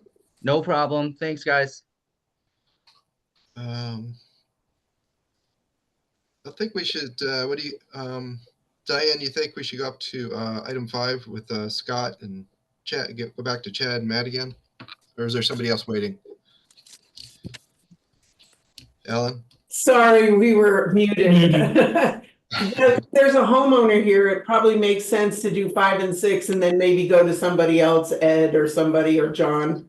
Okay. Well, yeah, let's do 5. Number 5 is Rubicon. They've got plenty of our time. Number 6. Well, we've got a homeowner too. I know. I'm saying number 6 is our homeowner, right? No. 5 and 6. The homeowner is here before items 5 and 6, which happen to be Rubicons. So let's go with 5 and 6. Starting with 5. Circle. Item 10. I mean, item 10. Item 5. 10 Inlet Circle. Let's go.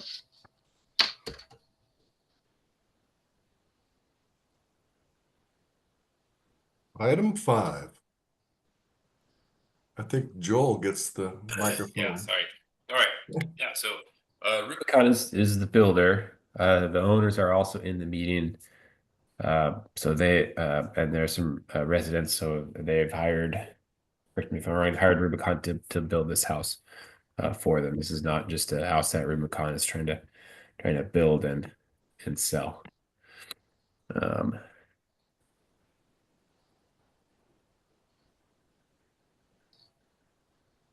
So Scott is the property owner. Is that it? That's correct. Okay. So there's a variance for height on this one. They have already reduced the height by lowering the roof pitch. And there are some reasons they're running into some issues with that height.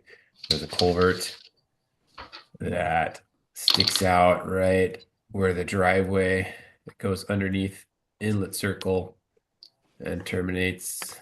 Let me rotate this.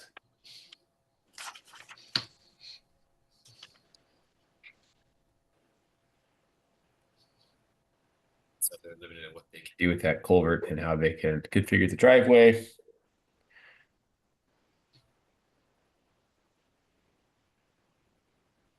I'm sorry, who do we have from Rubicon with us? Should have Chad and Matt. Chad and Matt still here? Yes. Great, Yes, thank you. Yeah. Let's see.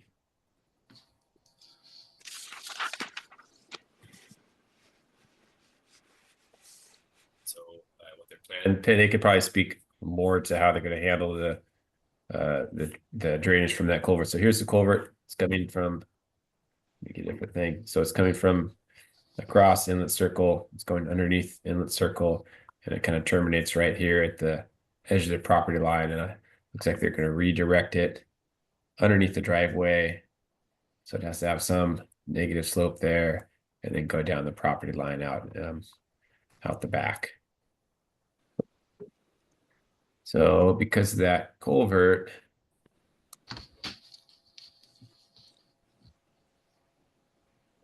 what they can do with their driveway, I don't think they can make their driveway slope downward.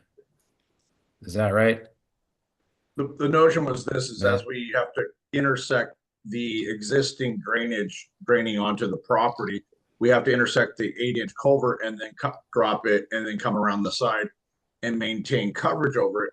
And so we're wanting to keep as much coverage over that realistically to protect it, because we don't want to see that thing get crushed, smashed over time of being not enough coverage. By lowering the driveway, it compromises the height over that culvert.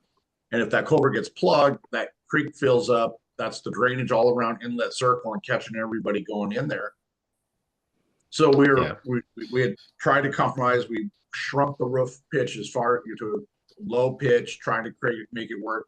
So try to look at this. How do we keep protection over the culvert that we have to reinstall a new one to redirect the stormwater so it's not running down the middle of their property. And so that's why we have come up with trying to ask for a little bit. We try to get as much of a compromise like we've done in the past with you guys of trying to find a nice compromise, get this. The problem with this sloping back down to the house creates a slipping property back into the house. It makes parking issues. Now they're not going to want to park in their driveway in the snow, the ice. They're going to park up on Inlet. So we're trying to make this to where the clients can just stay and park on their driveway during the times instead of have to try to find safer alternative parking on Inlet, which we all know, very tight little one-way road, no parking anywhere. Well, I don't think anybody's asking you to change the driveway. There is a major concern about the height of this house, though. I thought we were talking about the culvert. That's how I came up with the culvert. The culvert was okay. That's the reason. I have a quick question. Does the Mm-hmm. culvert? How does the culvert interact with the tree plan? I would like to see the tree plan at this point because we're seeing the culvert. Joel, do you have who's tree plan? I don't see one in our handouts. A tree plan. It's well, we have a landscaping plan here, and then so they I mean, you guys probably will submit a tree canopy plan to county. It's on P1. P1. It shows the trees that have to be removed. It's the very first page coming on to the plans. Thank you, Chad, for indulging me with this stuff. That culvert's got to go underground, and we want to make sure it doesn't impact the trees or what you have in mind for tree removal. Yeah, I've got it here in a. Yeah, if you look, oh, that's okay. So just to got them all clarify, here in one page. could I interject for a second? Go ahead, Matt. Yeah, to clarify, the reason that we're asking for the variance is because the house is a couple feet taller than the 20-foot requirement. And we looked at a bunch of different options to see how we could meet the requirements. One thing that we did, we originally, without going through all the design checklist, we had a 412 pitch roof. It was about 25 feet tall. So we reduced the pitch of the roof.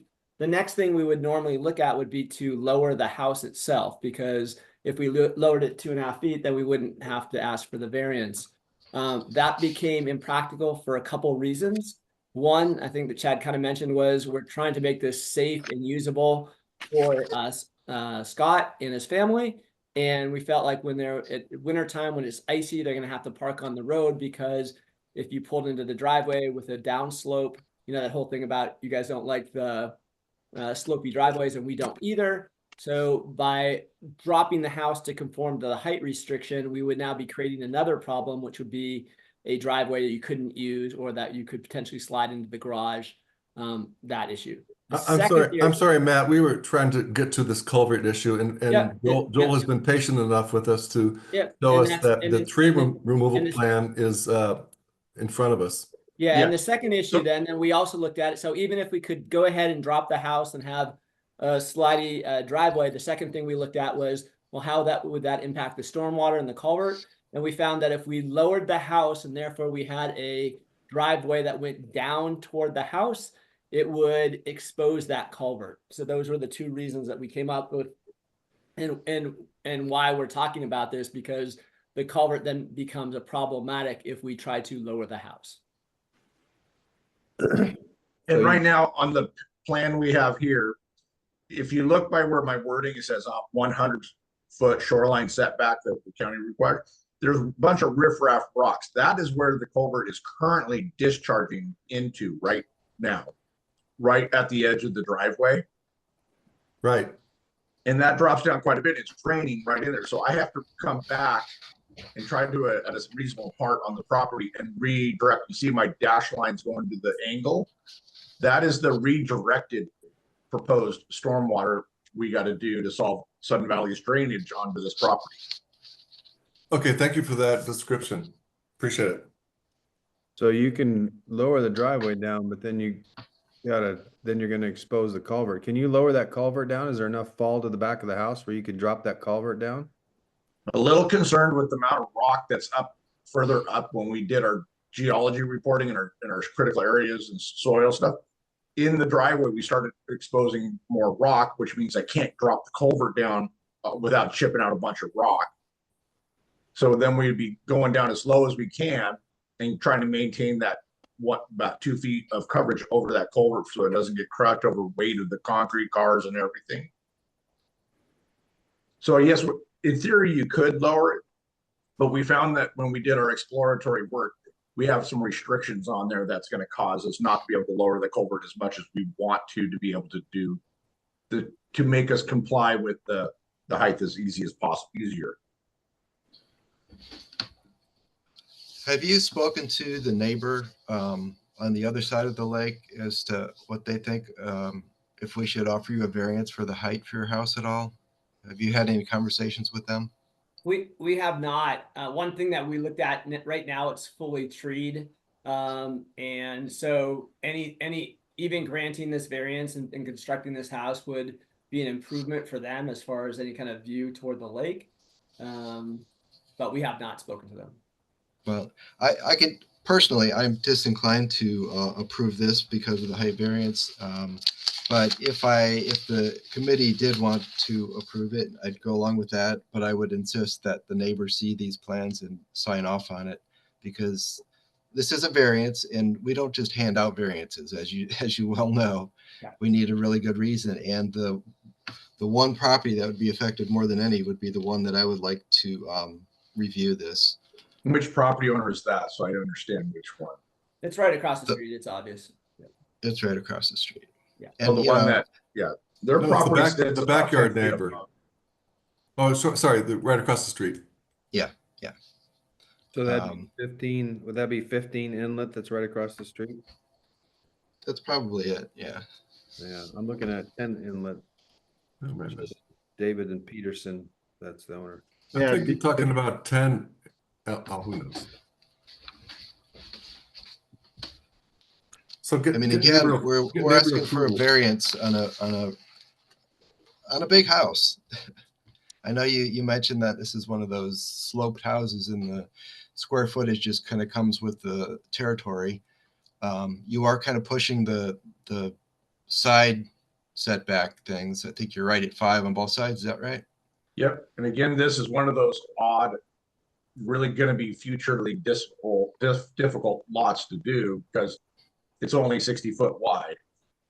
Yeah. I realize you've got challenges, but yeah. So again, we're trying to meet all your rules and follow all the rules. Other than we ran into a glitch on the height, and we figured try to keep safety usage. And I understand talking to the neighbor, and it's worth talking to them to see. But currently, us not doing anything, they don't get a view at all, anyways. They just get a view of trees. May I make trees, and this will open it up and allow them to actually possibly get some better views across and at the lake current with the Chad and Matt, may I make a couple of observations and questions, please? Please. There is a shed that's currently on the property, within the property boundaries, at the very bottom down by the lake. And I guess that has not been included in the property coverage estimation for this property. So I think once you include that, it comes in right about the 35% that's allowed. So there's that one question I have. It's like, can you back that up, Joel? You think that's the case? Oh, with that? Yeah. So, well, we're not sure what the measurements on that shed are. I mean, I don't know. I mean, sometimes when the surveyors do a survey, I don't know if they're taking a total measurement of the building. They might just kind of put a placeholder there as an estimated size. But even if it was a 10 by 12 shed, which is an atypical, I didn't get out and measure it. It would still be under the 35% rule. But yeah, I didn't originally, when I was measuring the house, I didn't include that shed as part of the property coverage. I guess technically it would count as an accessory structure. Is the plan to keep the shed? I think they'd like the option to do so, but obviously if we didn't meet the requirements, that it could be removed. So right now we're at 32.2, right? Correct. So I can't imagine that it would push you over. Yeah. Do you know, Matt or Chad, if the We can do some quick calculations here if you give Yeah. us. Unfortunately, I do not know the exact size of it Okay. without going and measuring it. It brings it up apologize really, for kind it of- brings it up really close to the 35% rule. So that might be some more One other information. question, one other comment is that anything that's done to that shed is ruled by approved by the ACC. In other words, a new roof, painting, if you're going to run electricity down there or utilities of any kind, all that stuff has to be approved beforehand. Do the owners understand that? We do. We weren't planning on it. Great. And then I just have one other question. Joel, and I think you have the right screen up right now. Tree number 10, it's a very large tree. I'm wondering why that has to be taken down. It's currently, it has a string around it, and you can see on the drawing, there's the deck that extends beyond the foundation of the house, which I don't think impacts that tree at all, because there's only going to be one or If you look at my sewer location of how I'm going to get the sewer to the steep down the hillside, I have to kind of go right through the roots of that house. You could easily go around that tree. It's quite clear that you could easily go around that tree. Why, Chad, down why do the- you have to go through it? Trying to go with a straighter line and cutting down through the hill where the ground is a little softer and avoiding some of the rock that has been found on this property. So we were looking at that was going to be the least, the easiest practical way to install it for the safety of running equipment and people going in there, down there, trying to get in there and to take us away, avoiding some of the trees on the property line that the neighbors like to keep, because it's also. So it was, and if you look at the big circle, we were worried about the critical root circle that everybody's talking about. And then by compromising the root circles, we open a tree up for being easily blown over, ran, and with on the water, there's some good winds that come through there. There's a good chance that we were just thinking further ahead that there's a good possibility of that tree and that's a maple, a binding maple. It's not a fir, Doug, so it's not one of the good rooted ones. It is one of the more of the roots where they spread around the rock and they split. They have multiple trunk lines and stuff like this, and it's clear to me that you could easily re-engineer that. It's not rocket science to say you can move it. You can move it the sewer line to the left, but parallel with the foundation of the house, and then move it straight to the east, which is what we're looking at right now, and save that tree. We are missing. That is the type of tree that kills roofs and Hey, kills Chad, houses. give me a second, Chad. Yeah. So we are missing one thing that is a part of the house, and there is footings that fall within that critical root base. So when those are deck supports, they're not a part of the foundation. And they require excavation, and they would get through the root ball. Well, you're gonna be. So I think maybe the deck needs to be revisited in terms of its size.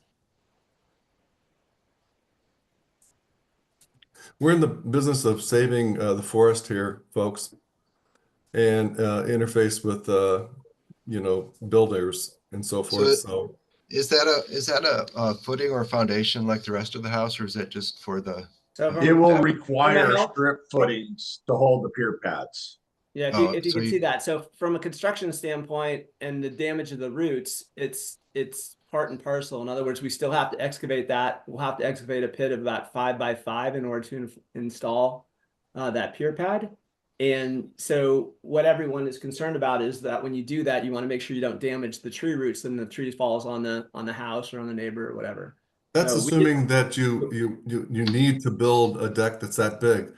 I think there's an engineering point of view that says you could make a different deck that won't impact that tree. Yeah, I don't know if that's in the scope of today's conversation about what that I guess that's up for you guys to look at that. But all I'm telling you is that based on those plans that we submitted, it's quite likely that the root ball would be damaged, and therefore we put the circle around it, and that's why we marked that tree would possibly need to be removed. Would it be possible, looking at the elevation, the north elevation, would it be possible to pull the deck supports, keep the same deck size, but pull the deck supports back towards the house and just cantilever the deck? It's possible, yeah. That might, I mean, if you could come back 5 foot off of that, or even 4 foot, you probably could save that tree, or at least then the deck supports aren't an issue for the tree. I think that's a good suggestion, Dan. That's a pretty significant tree. I know you don't really regard it as a significant tree, but you know, we went and looked at it, and it's a big part of that landscape. Look, I think a cantilever would be a good solution, and therefore you would have no footings there and probably not push back as far. Would you prefer us to keep the maple, a maple tree in this, or in lieu of planting more suitable trees to the northwest, like firs, cedars, that actually are more decorative and don't create limbs that fall on houses?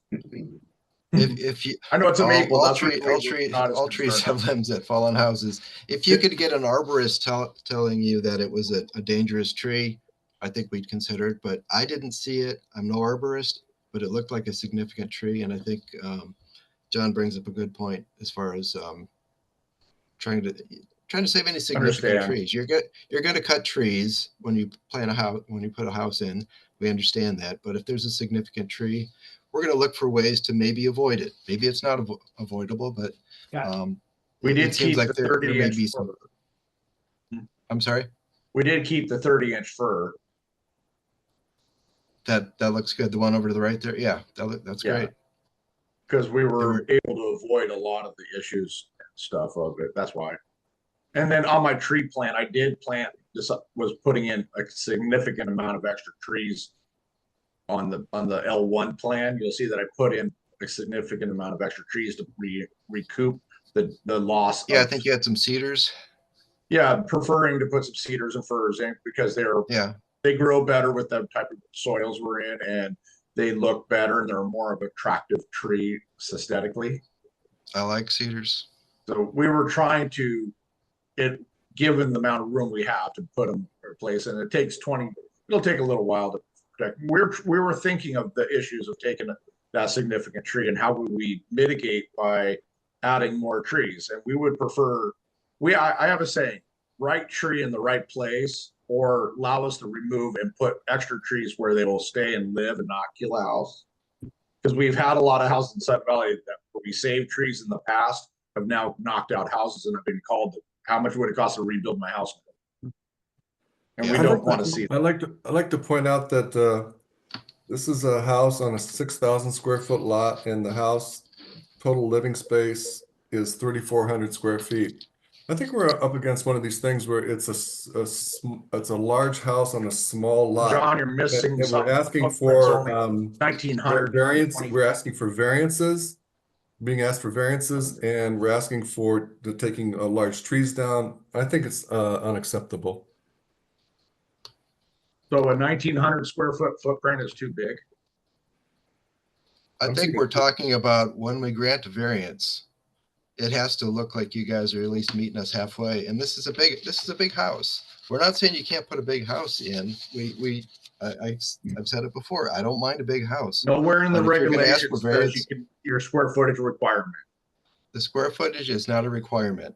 What we're saying is if you ask for a variance and you're asking for a huge house, that's when we wonder, why do you need a variance? The variance only has to do with the height restriction. It doesn't have anything to do with the tree that just got brought up. And that's correct. I think we tried to explain why we were asking for the variance. It was no, I think I've heard you explain why, but it sounds like technical issues in order to put in a house that is what, 3,500 square feet. I know you've got technical issues with that, and that's why I would think that you would design a house that fits the property a little bit better because of these issues that we're talking about. We can't go ahead and design a house that meets the client's needs anywhere close to the client's needs if we take off the entire top floor, right? And that's what the variance is about, to have a 2-story house. We're not here to satisfy your clients. We're here to satisfy the community of Sudden Valley and our job as the ACC members. And I guess what we're saying is that if you want to build a 3,400 square foot house on a 6,000 square foot lot, we're going to take into consideration variances and tree removals. and that's our job.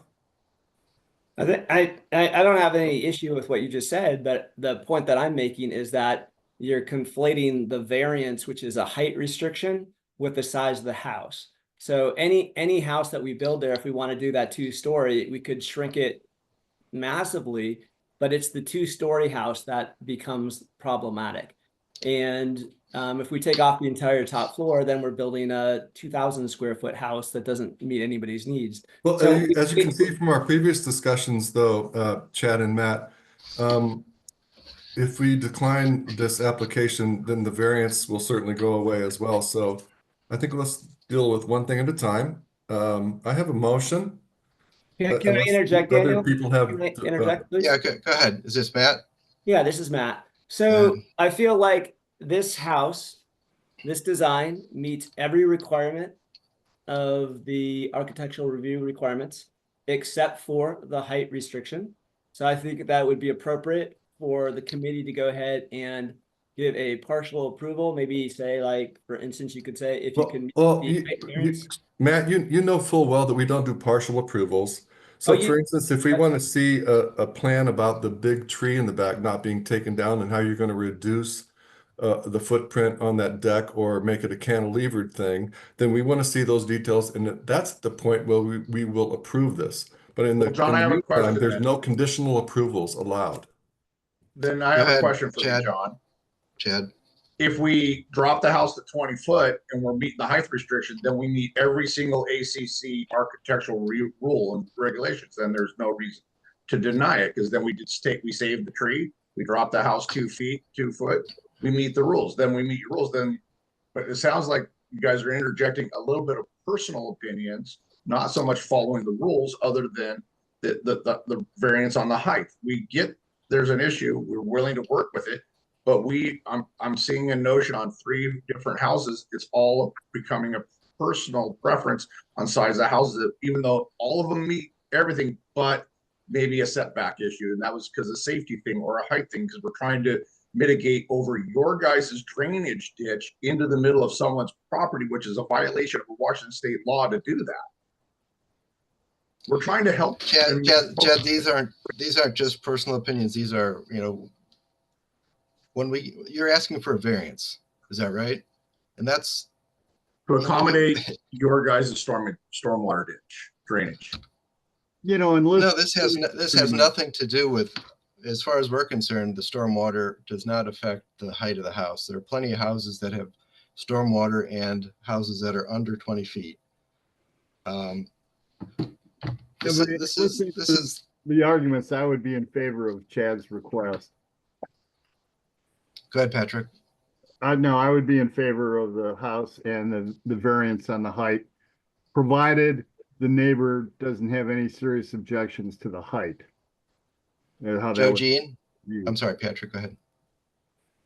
Joe Jean, did you have a opinion on this? I agree with what Patrick said. If it doesn't block the view of the house across the street, then I wouldn't be opposed to it. And I also remember when we were visiting that lot, the couple next door to the left, they kind of hate that tree that you guys are trying to save, because it got all kind of debris on the roof and everything. And I think the neighbors would be happy if that tree was removed. That's my opinion of the tree. Okay. Thank you, Joe Jean. Sorry. Well, that sounds like one more reason to deny this request is we need neighbor input. So if I were to make a motion, I would say we need neighbor input. We need to. I would be specific and just say that the neighbor, we need to indicate what the address is, but we want them to sign off on this, because it is a variance and we do not just hand out variances. Yeah, and if we handed out a variance and the neighbor finds out that we did that and it's obstructing their view, guess who has to answer to that? Yeah, that would be the neighbor at 15 Inlet. Yeah, I think that's a good. Okay. I think it'd be good to always get neighbors' input on any home being constructed, but especially if we're gonna give a variance, we should request that, so. Daniel, can I recap what we're talking about? Yeah, did you finish what you had to say, John? No, I didn't actually. I'm sorry. Go ahead, John. Just to back up just a tiny bit. So we were talking about neighbor input. I think that's always important, and particularly in this case, because it impacts the height variance and so forth. But also, I think we need to see a plan for them to keep that big tree in the back of the property. I think it was labeled number 10.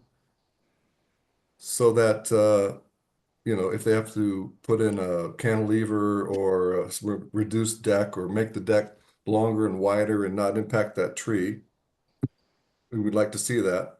And then I think just the final adjunct note, Alan, is that the shed in the back, they really need to make sure that they get approval from the ACC to do anything with that. That looks like that's been there for a long time.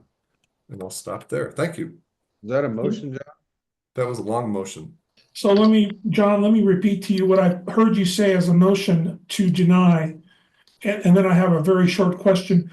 Leave the tree in back, reduce the size of the house, neighbor input and sign off, and ACC approval on the shed. The short question is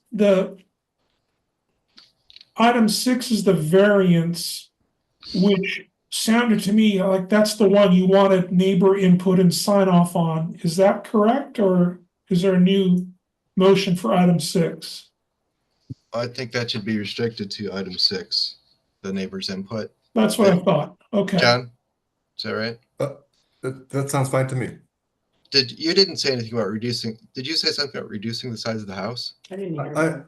I have that as a thought in the back of my mind. A 6,000 square foot lot with a 3,400 square foot house. They really should redesign that house to fit the lot. It does fit the lot. It's a 3-story house and half of the house is underground. It's a daylight basement. Well, you're asking for a variance, so it actually doesn't fit the house. Fit the Our lot. first floor. Well, that's my 1,000 motion. square There's a foot. motion on the table, Mr. Chairman. There's a motion on the table, please. Could you read it back again, please, Alan? Certainly. So for item 5, a new construction, it is moved to deny.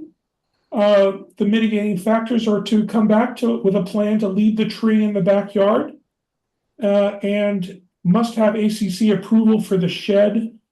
If reduce the size of the house is struck, then that's not part of it, and we're done with 5. And neighbor input? That's exactly. Neighbor input, we move to 6 because that's the variance. Got it. Thank you. All right, so. Is that John's motion? Yeah. That was John's, yes. For All right, both. all in favor of John's motion? What are the 4 things we're adding to this? 2. To deny because of. Okay, stick with number 5 first, guys, and there's 2 items. Yeah. Number 5, leave tree number 10. And then ACC approval for the shed. What do we need? They're not doing anything with the shed. Why does it have to be part of it? It's what John said was if anything happens to that shed, they need ACC approval. Yeah, they do that whenever they want to do something with it. We don't need to include it in this now. I think you're right, Patrick. I think that they understand that they've been building with us for a long time, and they've been pretty good about that. So I would just like to see another plan for maybe give us some solutions on how to save that tree in the back. Okay. Notwithstanding the neighbor who wants to remove it. Yeah. Vote. That's fine. So we have 1 item for 5, 1 item for 6. Correct. 5 first, please. Yeah, vote on number 5. All right. Does everybody understand 5 enough to vote on it? Yep. Okay. All in favor of John's motion of denying until we get more information or a solution for the tree? Aye. Aye. Aye. All opposed? Okay. 13. Item 6, the variance. John's motion was to Well, I guess specifically, well, what do you have, Alan? What I have is we request neighbor input and sign off on the variance, which my understanding is limited to the height of the house. That's my understanding. Yes. And that's Okay, neighbor at 15 Inlet. at 15 Inlet. And who made the motion, John? John. The neighbor is fit 15 Inlet. All in favor? Aye. Aye. Aye. All opposed? Okay. You know, just looking at this floor plan, this is a 6-bedroom house. Could you do it in 2 stories and not 3 stories? Oh, yeah. You They could. automatically get the basement of the lower floor below the first floor as part of crawl space or living space. So trying to say it's too big of a house, you got all that as crawl space to hold the foundation, to hold the house. So it's just open space. I think what we're saying is it's not too big. It's too big to ask for variance on top of it. Yeah. Because my first floor is 1,014 square foot, which is one of the requirements for you guys to have in your RC. So then the garage. The requirement is that it has at least a total of 1,000 square feet living space. It's not just the main level. Reread it. It's a little bit unclear, but the notion is that we don't want a house that has less than 1,000 square feet total. So don't worry about your footprint being 1,000 square feet. We get a lot of variance requests for that. Alan, can we get a time check, please? Time check wise, that was 7:15. We have gone on for 25 minutes. We're at 40 minutes between the two of them. Yeah. 40 minutes for item 5 and 6. Okay, time to move on, folks. All right, let's move on to item 15 for now. We'll come back to you guys in a minute. Thank Chad and Matt. We're going to go to item 15 right now.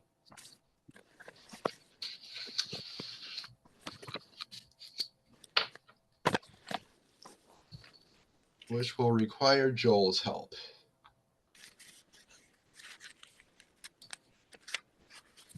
How you feeling, Joel?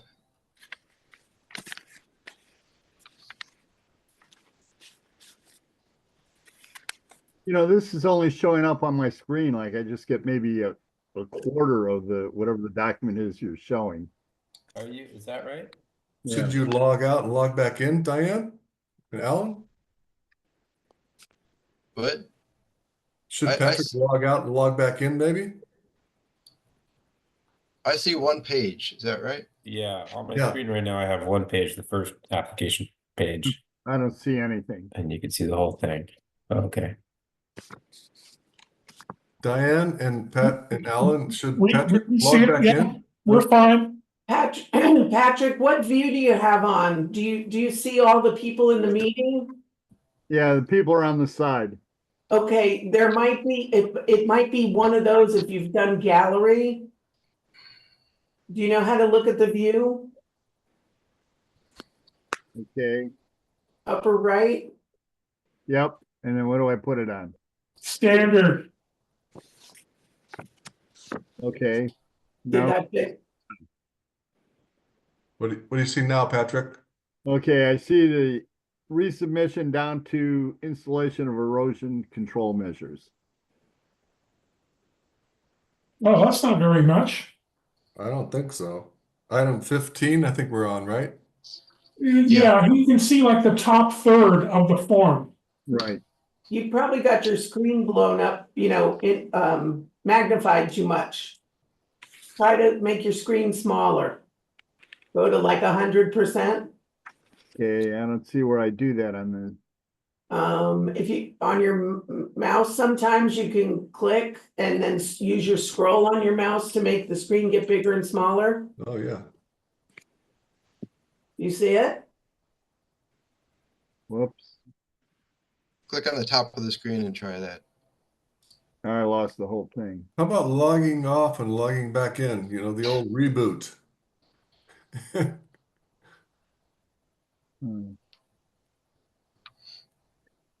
Look in your bottom tray for the Zoom logo. And that's where it is. It should say ZM.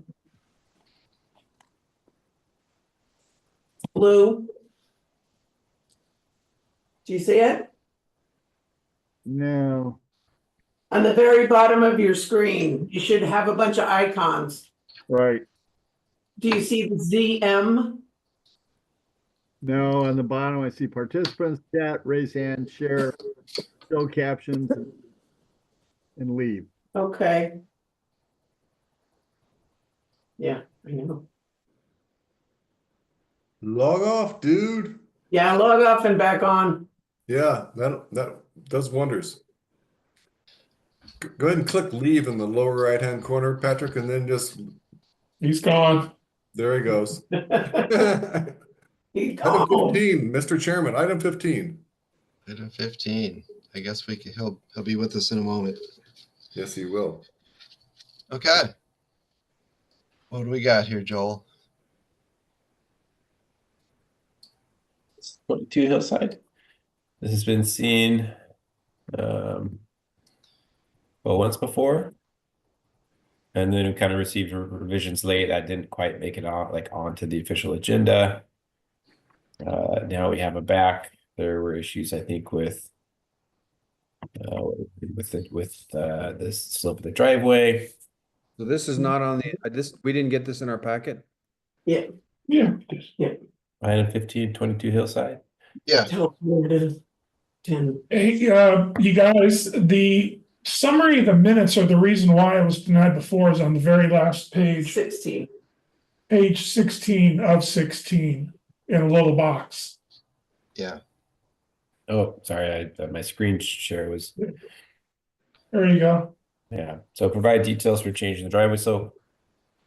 Oh, there we go. Say whether retaining wall be added less for the house. So the builder has tried to address these, I think, individually. Water sewer plan, stormwater plan. So we've had the stormwater plan. He did have it into us. So I think that's now included in your packet. This is the one we went to. There's the water and sewer connections. Yes, Dan Vink, this is the one we went to. Yeah, like a month ago. Yeah. Right. Is Mark Dancy or someone from Southwest Movement with us? Ed Danch is here. Yeah, Ed is here. Ed, are you available? Hey, ladies and gentlemen, I'm over here listening. Yeah. So what are you gonna do about this driveway, Ed? So, like you mentioned before, I made sure to drop the slope a little bit. We are proposing a flat patch of the driveway at the very top, so you can Driveway profile here. To address your concerns about safety. Oh, and right now, as you can see, the slope is at 19.4. That's because of that flat spot at the very top. We can just do a smooth slope, and that's gonna reduce the slope to, I forgot what it was, 14%. I'm looking at 23 here, 23.5. I am too. Yeah, so that would be, I think, the maximum steepness. I think it's 19.4 is measured if we're looking at the 499 feet from the grade at the road. I think we get to that 23 if we are considering that the road slopes downward closer to, I think this is 496, 497, somewhere in here on this lower side. So the 499, and it might be closer to 500, somewhere around here. So this is our topo line. What are you basing it on, Joel? Where do you base this slope? Well, I'm based it on the lowest elevation here, on this lowest edge of the driveway, down at this point, about 490. Is that the center line of the road there? No, this is the what I just drew is the edge of the driveway. Okay. The edge of the road is right here, sloping downward. right? We have for some reason some of my highlighting tools don't work. All right, 500 here. That's the edge of the elevation. road there. It, So it looks 490 like the flat part of the driveway at the top is 18 feet by 20 feet. Is that correct, Joel? They talk about a flat part of the driveway at the top. Yeah, so and this is something I recommended Edward have. That could be a conversation about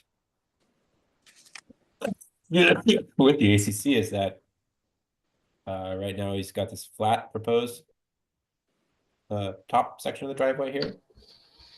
Sorry. Right. Right, to give a little more of a level place for cars to park in. And that results in, because it's extended outward level, that results in a steeper slope down here to the road.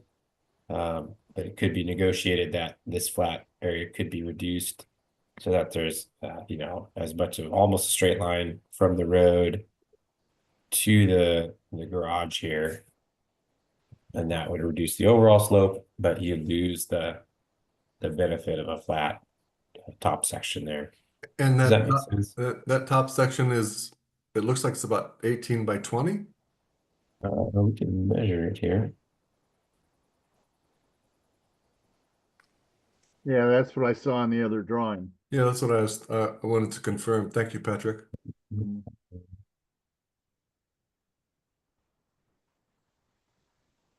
So scale. 1/4 inches goes 1 foot. So it looks like it's about 15 feet. And then the width of the driveway, which is approximately 20 feet. Okay, thank you. So where do we stand right now? Your measurement, Joel, for the driveway slope. Oh, what did I put in there? 23? I think he said 23.5. Yeah, so that would be this, like this, using this configuration, that would be the steepest, the steepest maximum. And it would be lower this 19% on the uphill side. So in order for us to get closer to 15, he would have to remove that whole flat space there. Right, correct. Kind of damned if you do, damned if you don't, because that driveway like that, you want to get up to the top and not just launch yourself straight into the garage. You want to be able to kind of transition to a flat spot, but I don't know. This driveway. It'll be dangerous either way.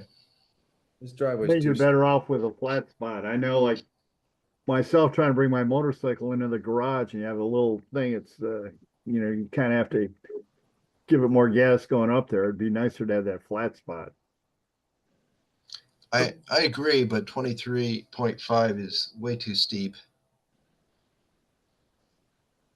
Is there any other way we can get 19, that? Wouldn't it be 19.4? Be on the uphill side here. Would you, and I talked to Ed about other things he might be able to do. I think it was mentioned in the last meeting to rake the driveway, write a rake finish on it. Yeah, we could do that as well. That's not a problem. Again, since the road goes down, slopes down about, you know, a few feet, you know, in the center or the average of the driveway wouldn't be that extreme. You wouldn't be at 23. The average, you're looking at about, you know, 21%.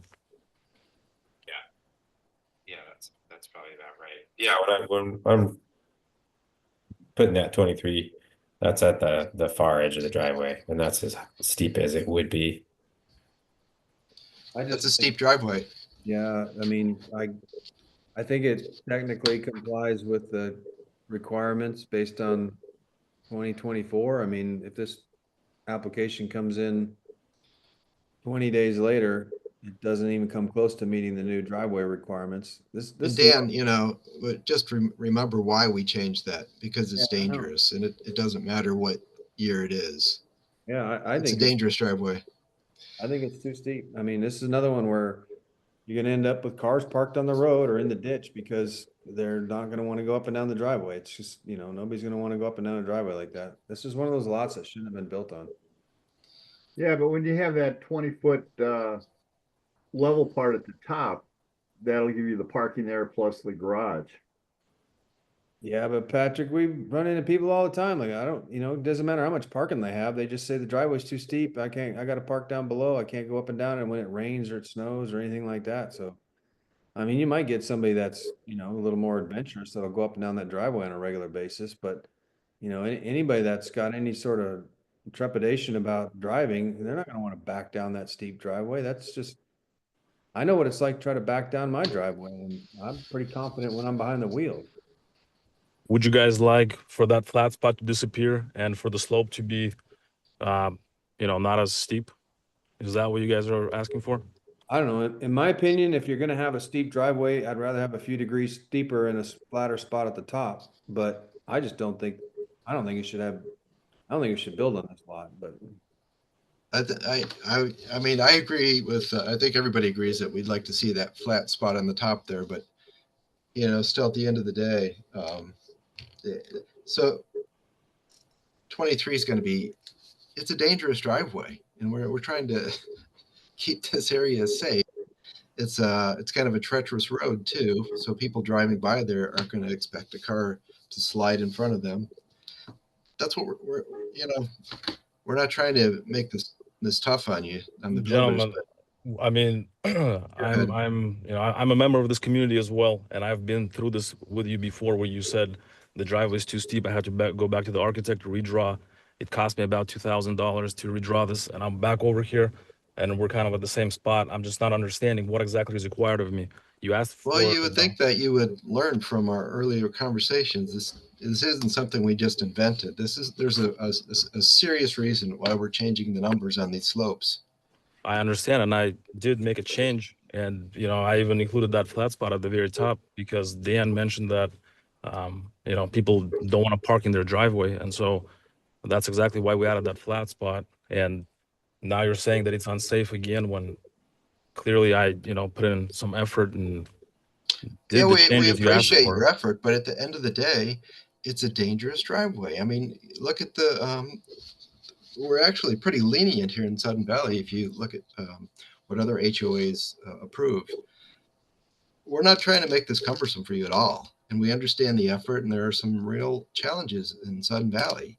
We just want to make sure it's safe. I mean, is there any way other than removing that flat space there that you can make this driveway safer? I can remove the flat space, reduce the slope, do a raked finish. Would that satisfy your concerns or not really? I don't want to see you remove that space up there. I mean, it's a safe spot, but is there anything else you can do? I don't know. I can't give you a solution, but all I know is that the two scenarios that you're providing us are both very unsafe. Again, gentlemen, I'm working with a difficult lot over here. Obviously, there's a slope on it. It's the best that I could come up with at this point, and I'm meeting all the requirements. I'm just not understanding why you guys are asking for more than the rules ask for. Okay. Obviously, I satisfied everything. Ed, I would like to interject here. You're not meeting the requirements because there were no stakes and strings for that property. We couldn't tell where the footprint of the property was, where the corner property lines were, and all those things need to be staked and strung. So it's not meeting the requirements. And then we also need to see some information about the height of the retaining wall at the back of the property.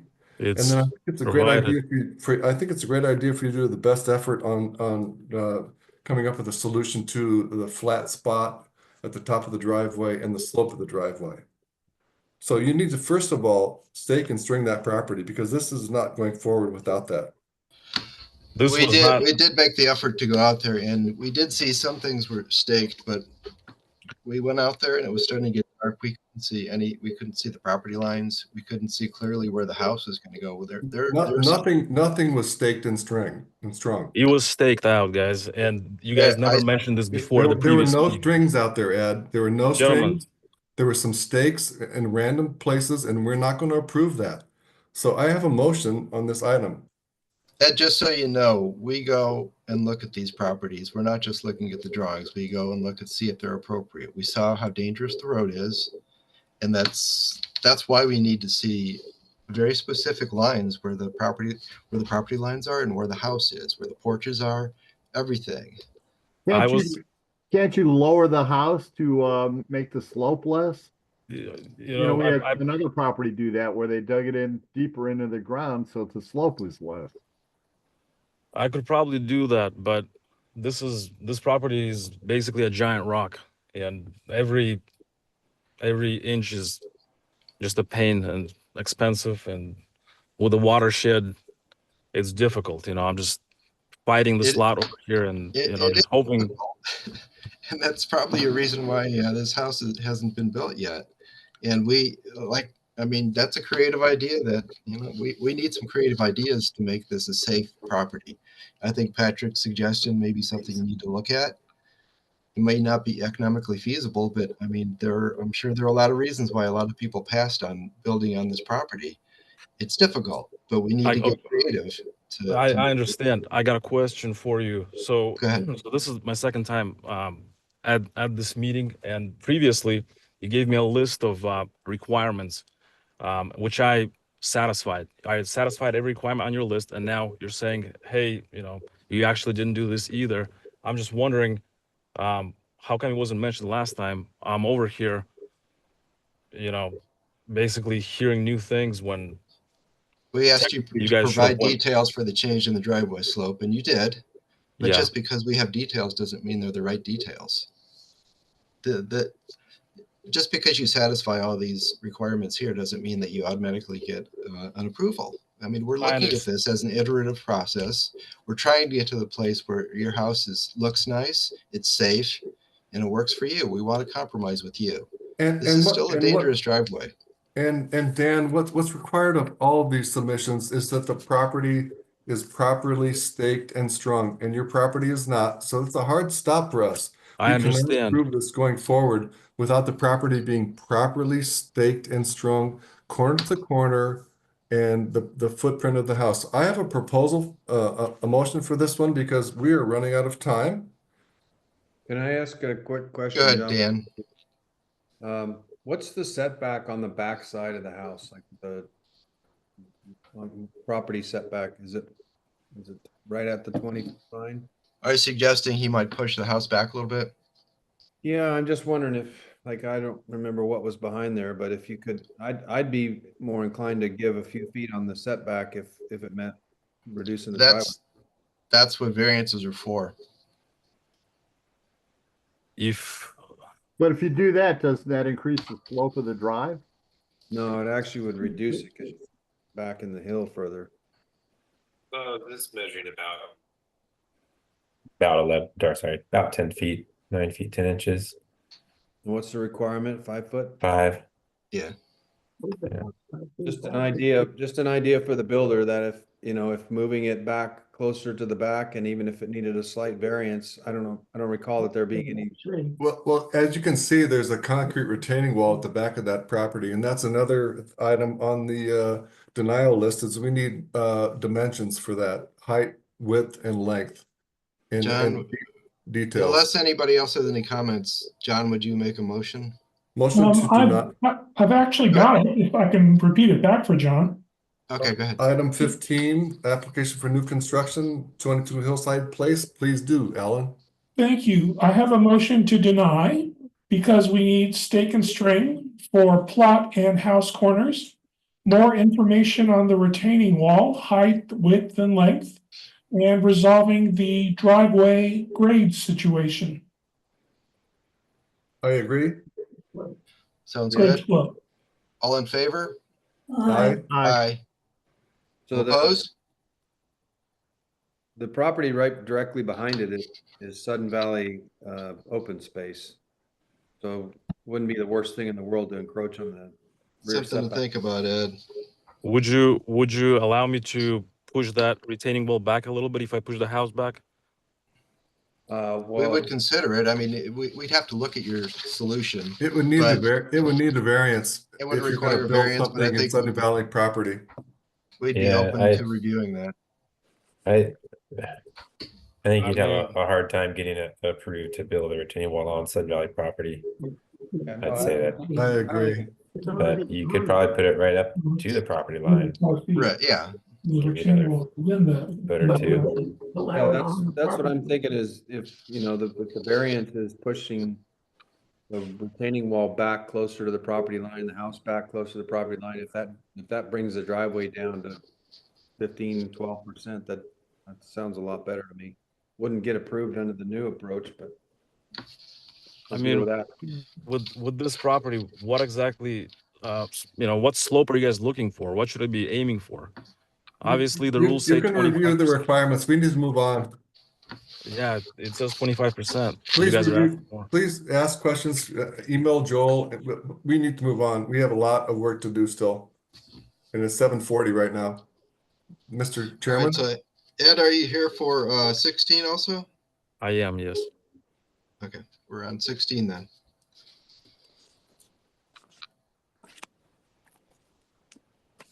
Anybody have any comments about this one? No. I would move to approve this. Which one was it, Daniel? 16. Item 16. Okay. Has the work already been done? No.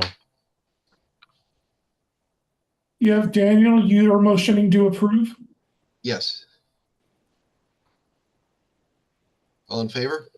Aye. Aye. Opposed? Okay. Got that one. I'm sorry if my timekeeper person keeps interjecting here, but it's 7:40 and we have a bunch of stuff to do. Thank you, folks. Do we still have new construction? Are these people all trying to get in under the old rules? Is that why we got so many of them right now? Yeah, it's really not necessary. That's not how we look at things. But anyway, let's go to item 3. Okay. 72 Windward. John, you're still there? John Gordon? Yes, I'm here. Okay, 72 Windward. Okay. So we've got a resubmission and a variance for a setback. And this is one we're revisiting.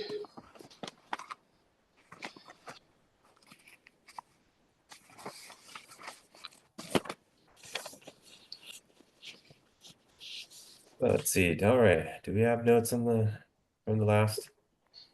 Yeah. Hey, if it would be helpful, there we go. Thank you, Joel. The reasons for the resubmittal are on page 18. Brings take the house boundaries, redesign fence, be separate panels, include exterior lights, plan for the water access, and reposition the house and submit a variance request as needed. All right. Oh, excuse me.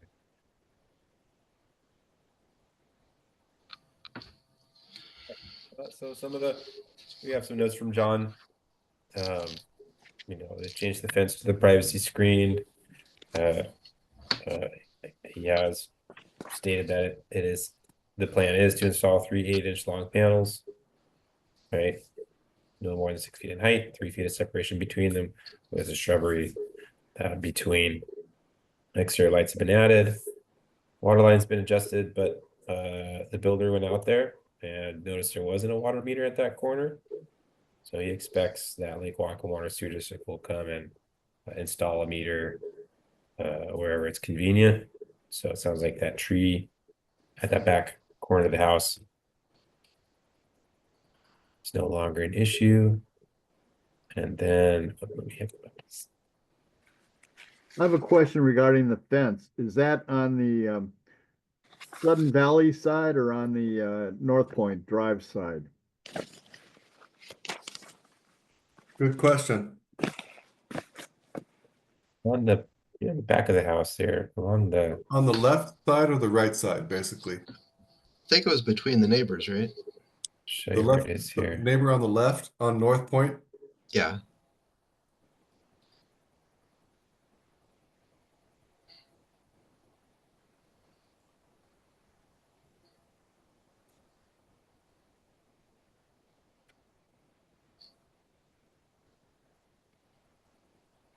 There's North Point up here. And the road, drives down here, so the road curves around. The privacy screen is back along here. Back of the house. Here's the neighbor's house. Okay, so it's the one on Windward. So Joel, am I seeing this correctly? It's really hard to see on our printout because it's so small, but it says concrete patio and deck. Yeah. That's an increase. It used to be just a deck, I believe, but now it's a concrete patio on that whole corner. Is that correct? Is that new? I think that was two of the original plans too. Well, it should have a 15-foot setback if it's the renewed plan. Yeah, so it shows a 15-foot setback. So here's the old location of the house. Oh, here's our 20-foot setback line. Oh, it does have the concrete patio and deck. Yeah. Wow, I didn't know that. It's Well, yeah, the new one is color coded. Yeah, it's harder with all, site plans are getting complex, and so part of the reason I've started coloring these in is so they're easier to see. Yeah, it's a quicker read. Everyone's life a lot easier, hopefully. And so the house has been shifted closer toward Windward. Now we're at the 15. We're assuming a 15-foot setback here along North Point. We're still maintaining the 20-foot setback along, more than 20 foot along Windward Drive here. And so we moved the house away from the neighboring home up here. Why do they want a setback? A variance? Yeah, why do they want the variance? They moved it out of the corner to the left. Here, let me zoom out a little bit. There's a side-by-side that was provided with the previous site plan and the revised site plan. And you can see how the house has shifted closer toward Windward Drive. And as a consequence, it has moved inside of the 20-foot setback to be now at 15 feet. And so they're asking for that, 5 feet of variance. Joe, I hate to keep harping on this, but what is the total square footage of this building, including the garage? Ginormous, 4489. The footprint or the total square footage of living space? Living The space living plus area square garage. footage on page 5 is 4489. Plus a garage. No, that's the heated living space. The garage is 7. It's a total of, it's over 5,000 square feet with the garage. I don't think there's any way I can approve a variance like this for a house that big. No. Again, I'm not against big houses. I like big houses, but they're asking for a variance. This is a ginormous house. Can I say something? Please. So you guys actually suggested moving the house. And corner lots have two fronts. Right. One on the main street and one on the flanking street. Yeah, the exposure to everybody else who lives in Sudden Valley. And we discussed this last time that it's common for the flanking street to have less than 20. And Todd, the designer, actually checked with the county to see if there was any issue there. And they will routinely grant a 5-foot setback on the flanking street. So this moves the house away from the neighbor, which you guys wanted. and Right. also provides a little better view. Of what view? What do you mean? Just a little better view of the lake. Oh, okay. But the main reason was that you guys wanted it away from the neighbor, and we talked about getting that other flanking street side setback variance. Well, John, we also talked about the square footage of this house and the height of the house. With respect to the square footage of the house, I did some calculations, and the neighboring houses are 72 Windward is 1.7 times larger than all of the neighboring houses, and in 2 instances, it's more than 2.5 times larger than all of the neighboring houses. So the committee is thinking that this house does not fit the neighborhood. And then also the height of the house it's 30 feet tall at the left side of the house, will totally tower over the neighbor's house, 30-foot tall house next to a much smaller house. So I think the committee is seeing that this house does not fit the requirements for the neighborhood, and those are my opinions. Yeah, and also, John, I agree with you that, we would consider a 15-foot variance, I think, on a side street. But for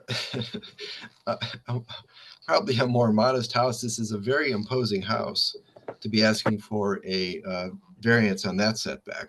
And that's my main concern. It's an imposing house. It's a big house. And you're asking for a variance. And as you've seen through the night and through the last few months, we don't just hand out variances. We're looking for a compelling reason. And to try to squeeze a 5,000 square foot building into this space is not a compelling reason for me.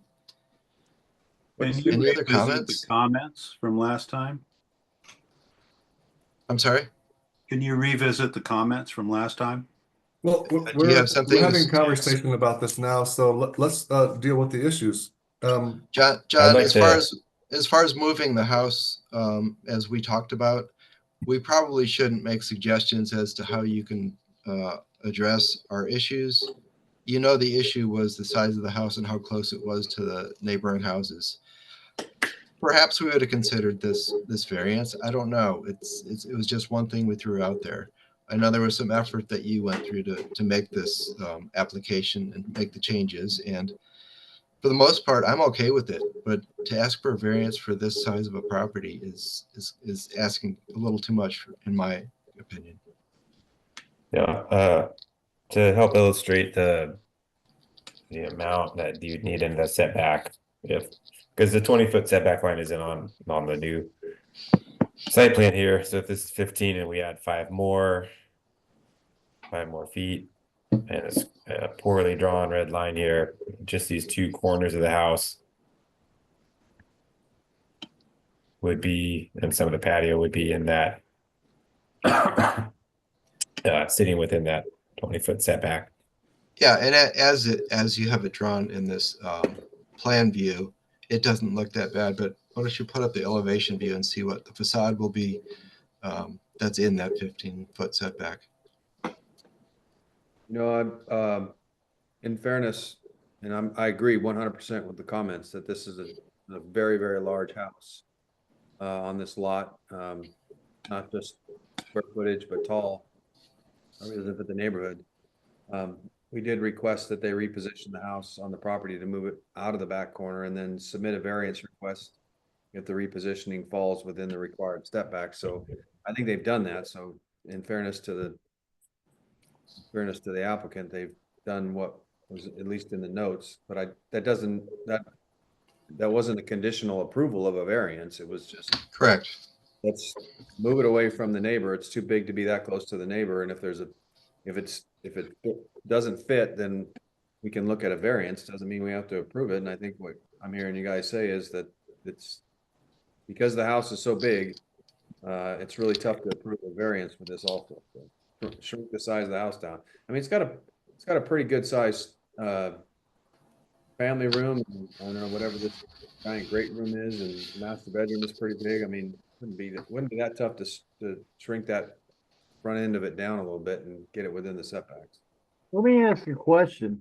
On the one drawing, it shows office with a double door entry, and the other one, it shows family room coming off the, I don't know how you get in, I guess through the garage or something. Which pages are you looking at, Patrick? I'm looking at pages 12 and 13.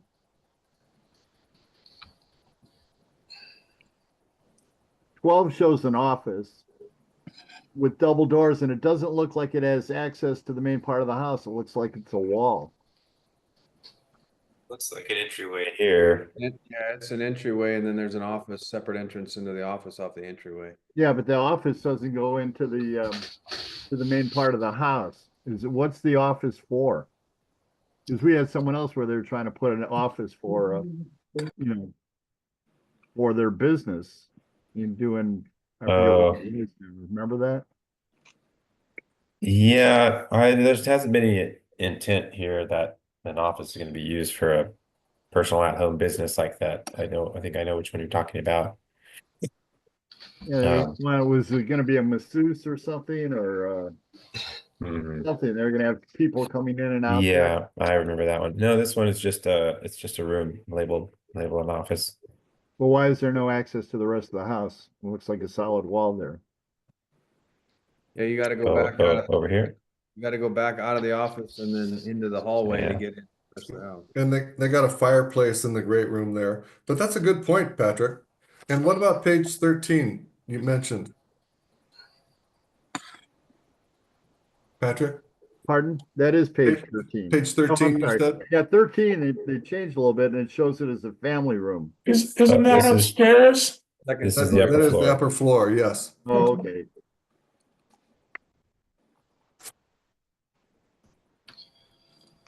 On an elevator. Well, my sticking point is the variance for the setback. I don't have any other issues with the house, but I mean, it's just too big for that lot, in my opinion. Anybody else have any comments? It's a really big house, almost 4,500 square feet. I don't think it fits the neighborhood. And I would oppose this. I think they need to go back to the drawing board.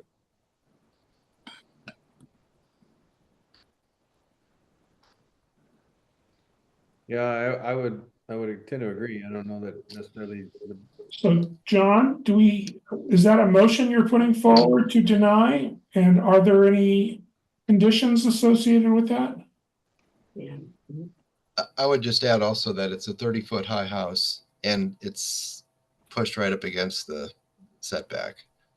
I know. Can we make motions that say the house is basically too large for the property and the height is too high as well? Is that a motion? I mean, that's kind of getting into the weeds a little bit. I'd like to let them solve their problems. I think the issue is just that Well, I look at what setback. when we denied it last time, and the requirements we put on him, and it looks like he's answered those. And I think we should approve it then. Otherwise, we should have done this at the initial submission.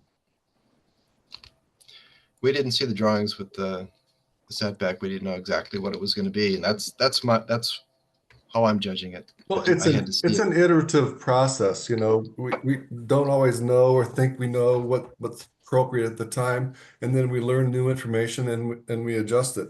In which case, I would deny this. Linda and Jolene?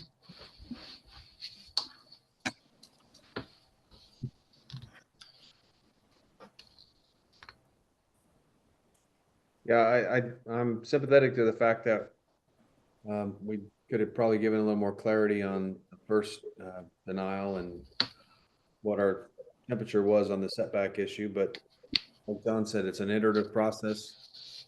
These houses are going to be here for a long, long time. So if it takes a couple of meetings to get it done right for the existing homeowners in Sudden Valley, that's just what we got to do. I'd rather I'd rather take that time and err on the side of being a little more difficult to work with than build a big old house that's gonna not fit the neighborhood. Linda, were you going to say something? Yeah, did they, how close is it to the neighboring house? What is that, Joel? How far is it from there? What? How far are they from the neighbors? Which neighbor?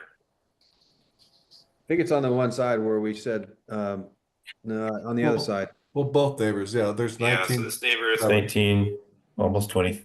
Well, to the property line, Wow. and then additional some footage, so at least 20. It was Well, really we looked at Linda, when we were there, we looked at that house and I think it's probably about a 10-foot house, 10-foot high. And this it's one's really on 30. the other side. It's on the other Previously, side it on the bottom. was- Yeah, I'm sorry I didn't make it to see it in person. My concern Yeah. would be is if I was a neighbor and there's something that big going in Yeah. close to me. Yeah, And it's that's how we look at these. I mean, they could be anybody's neighbor. Yeah, it's well, that house right there. I went in the house with that lady because we were looking at it for a reason. And, you know, the only thing that faces where this house is going to be is the bedroom and the garage. And, you know, all her exposure is to the back off the deck and everything.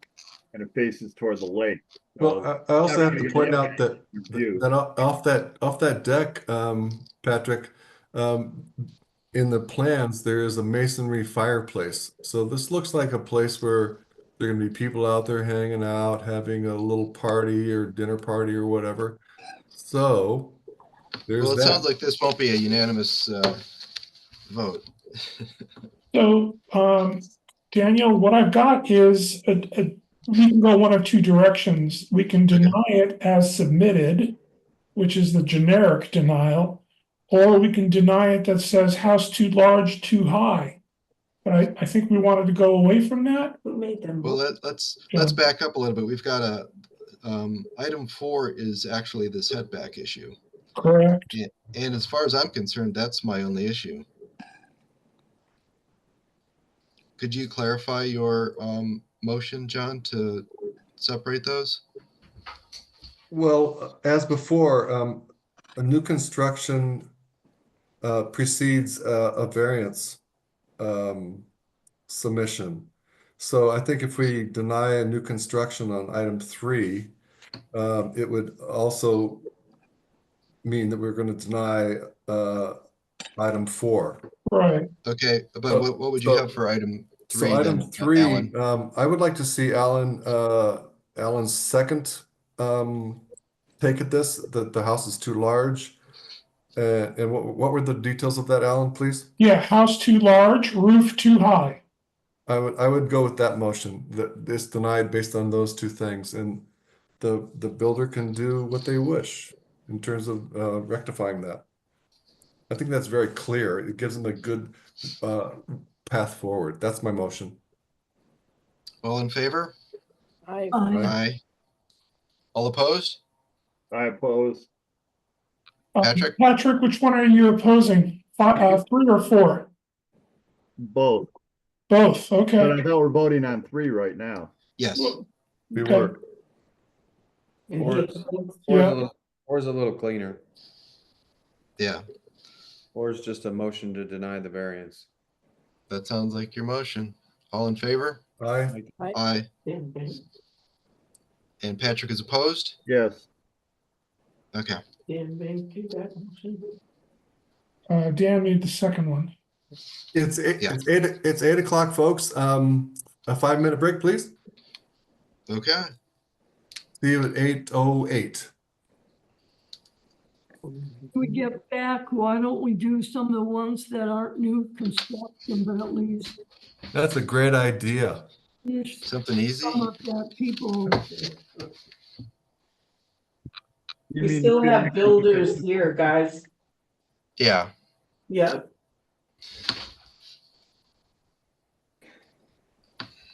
So. So we still have John for one, right? Yeah, item 19 for John. Yeah. All right, we'll get that one next. And then Chad and Matt have. Item 7. Is that it? Just item 7 for them?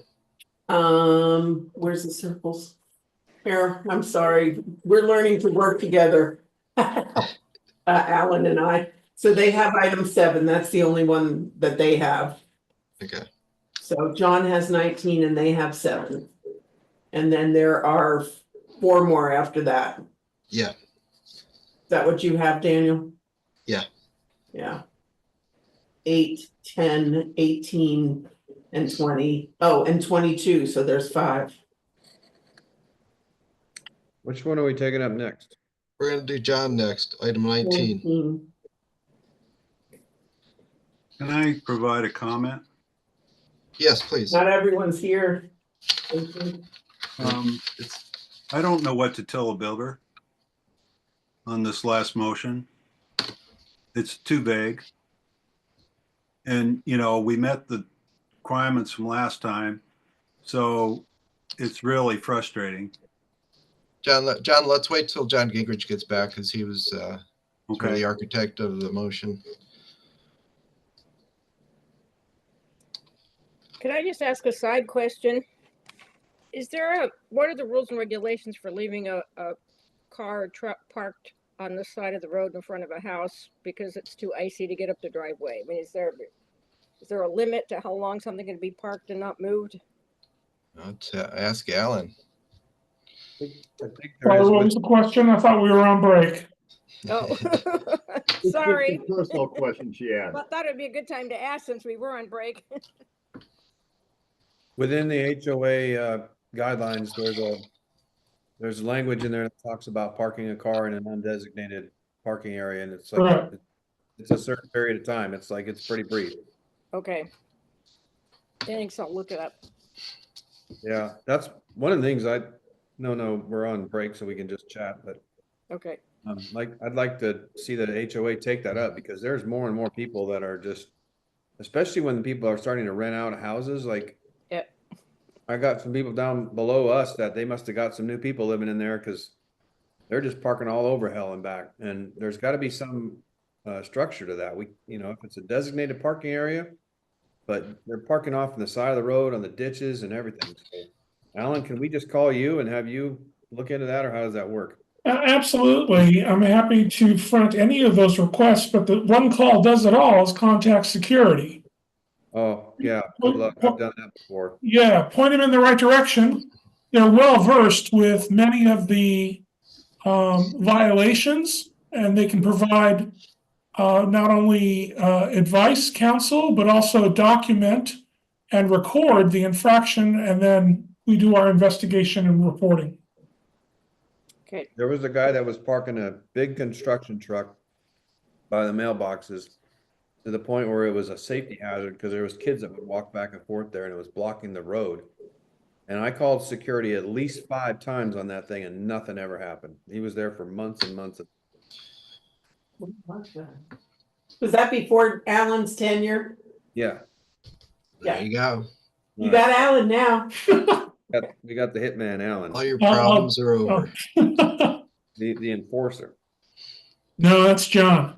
No, we changed it to you, Alan. Oh. John, and he's taking it pretty seriously, is now the timekeeper. Okay. We'll call him Shot Clock John. He needs to let us know when he's back. Yeah. Time's up, John. Timekeeper.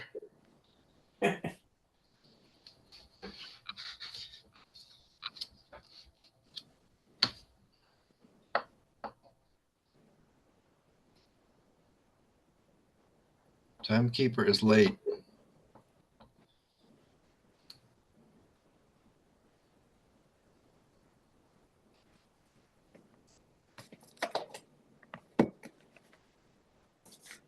Is there any rules, or ACC rules that says after a certain amount of hours at a certain time of the evening, you're authorized to have a cocktail during the meeting? I've never read it that way, but we'll consider that for the revisions for next year. I think if it's after 9 o'clock or something, maybe. You'd think the builders would sponsor that. No. Of course, it might make the meetings go faster or slower. Who knows? So. Our record for a meeting time is 4 hours and 20 minutes. Can we not break this record tonight? Please. Very much so. Let's get this over with. I'm back. Yay. Timekeeper, you are late. Oh, I'm it's 8:08. reconsidering your nickname. It's 8:09. Sorry. There you go. All right, we're I'm going to 1 minute item late. 19. Actually, and I wanted to clarify for, John had a question about our motion for the last property. And he wants to have something to take back to the builders. I mean, my impression is that you are asking for a variance, John. For a very big house, John Gordon. For a very big house that is going to be 30 feet tall in the variance. That's essentially it. And they can, their solution could be what, I'm not going to make any suggestions on how to handle that because, maybe we did that last time and misguided you. But essentially, you've got a 30-foot house, 30-foot high house into the variance, into the setback. I think that's all you need to tell them. And the neighboring houses are like a third that size. That's all we can tell you at this point, John. I don't know, but we do need to move on to your item 19. Okay. All right, here we go.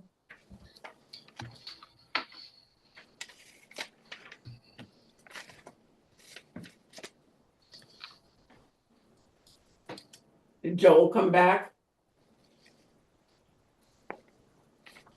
Yeah, I'm back. We have a resubmission for 34 Morning Glory. Yeah. Item 19.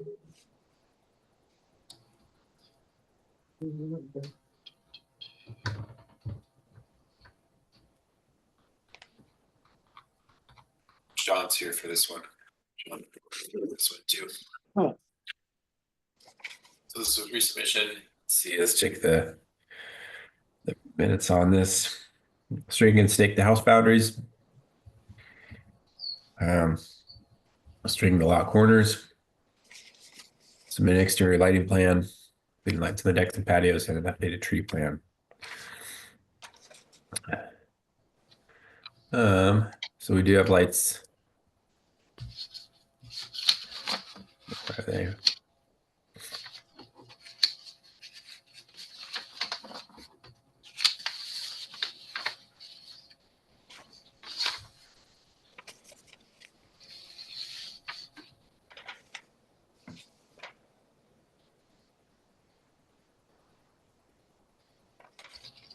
We have lights now on the side of the garage. At the front door.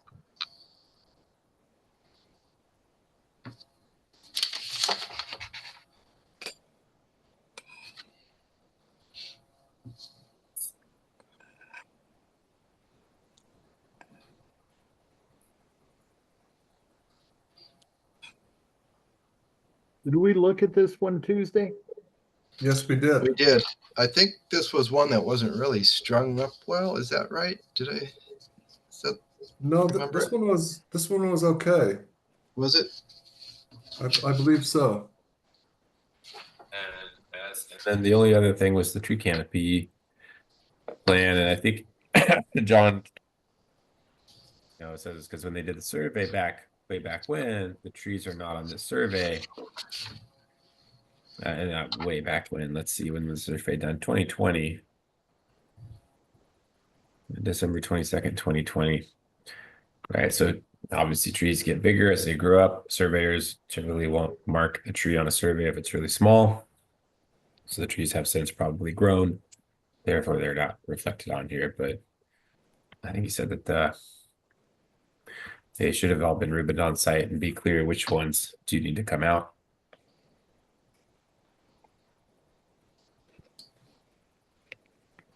This one has the site plan details have a 6% slope. The driveway slope is indicated at 18%. And you're right up. It looks like it's a downward slope though, like it would.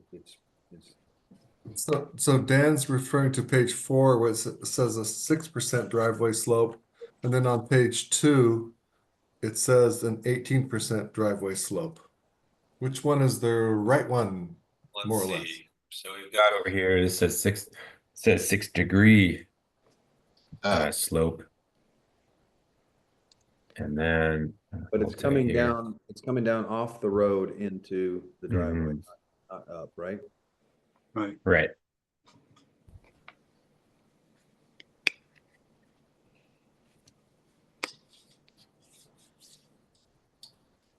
So you're basing that off natural grade, so they've got an opportunity to kind of build the driveway up and reduce the slope a little bit?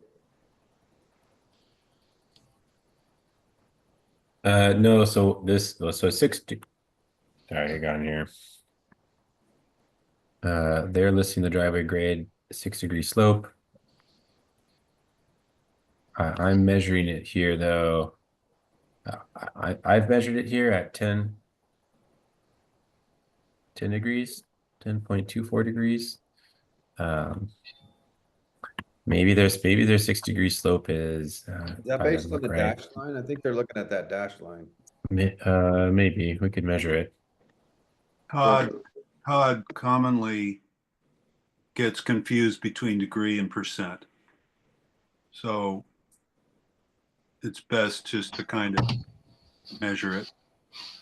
We'll go with what Joel has. That's it. Somewhere around 10%. Yeah, so the 10.24 degrees, that converts to an 18% of a driveway slope. And so that's where I'm, And that's what you get. This is coming from based off the architecture drawing. So yeah, maybe there's like John said, maybe he was looking at that dash line and saying it was a 6 degree slope. Now that's my question, and to the builder, is that dash line representing what would be like fill for a driveway there? This dash line looks like represents the natural grade of what's existing. All right, currently. so the black line is what they're proposing to be as the driveway. Right. All right, gotcha. So the steepest part is from the edge of the road down to where it gets flat. And I know on 190, it was easier to raise the driveway to the garage floor a foot or so. I'm not sure if he has the leeway here, he might raise it some. He doesn't like sloped driveways, so he's apt to adjust to reduce that. I'm not sure how. Reduce it to maybe 15 or what? Yeah, or less. Yeah, that would be my comment, is if there's a possibility. I mean, Morning Glory is a pretty busy street, and you don't want to be trying to back out of that on a steep driveway. And could we just briefly go over the tree, the canopy thing? Which trees are going to be cut? Yeah, let's see the tree removal plan, please.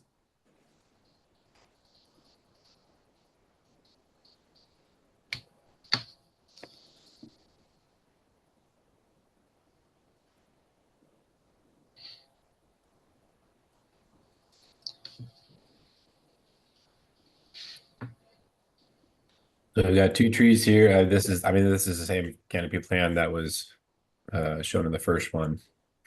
And the reason we've got just the 2 trees on there is because when the survey was done back in, was it 2020? Well, the surveyors will only mark trees that are large enough in size. So I think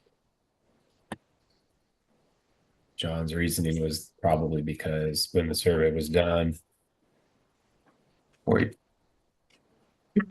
years ago, those trees may not have been big enough to be marked at the time, and so therefore they're not showing up on here. But he thought that it was probably clear, during a site visit and with things strung out, that you could see which trees were going to be needed to be removed. Is that right, John? Yeah, basically. And plus, all those trees are pretty scruffy. are all pretty much. Are they the alders or what? Yeah, I can't mostly, remember. I think. And there's one big tree that might be the back one on the plan that's basically dead. Yeah. And the neighbor wants it out. So, is there any plan for replanting or landscape? Well, you can look at the landscape plan.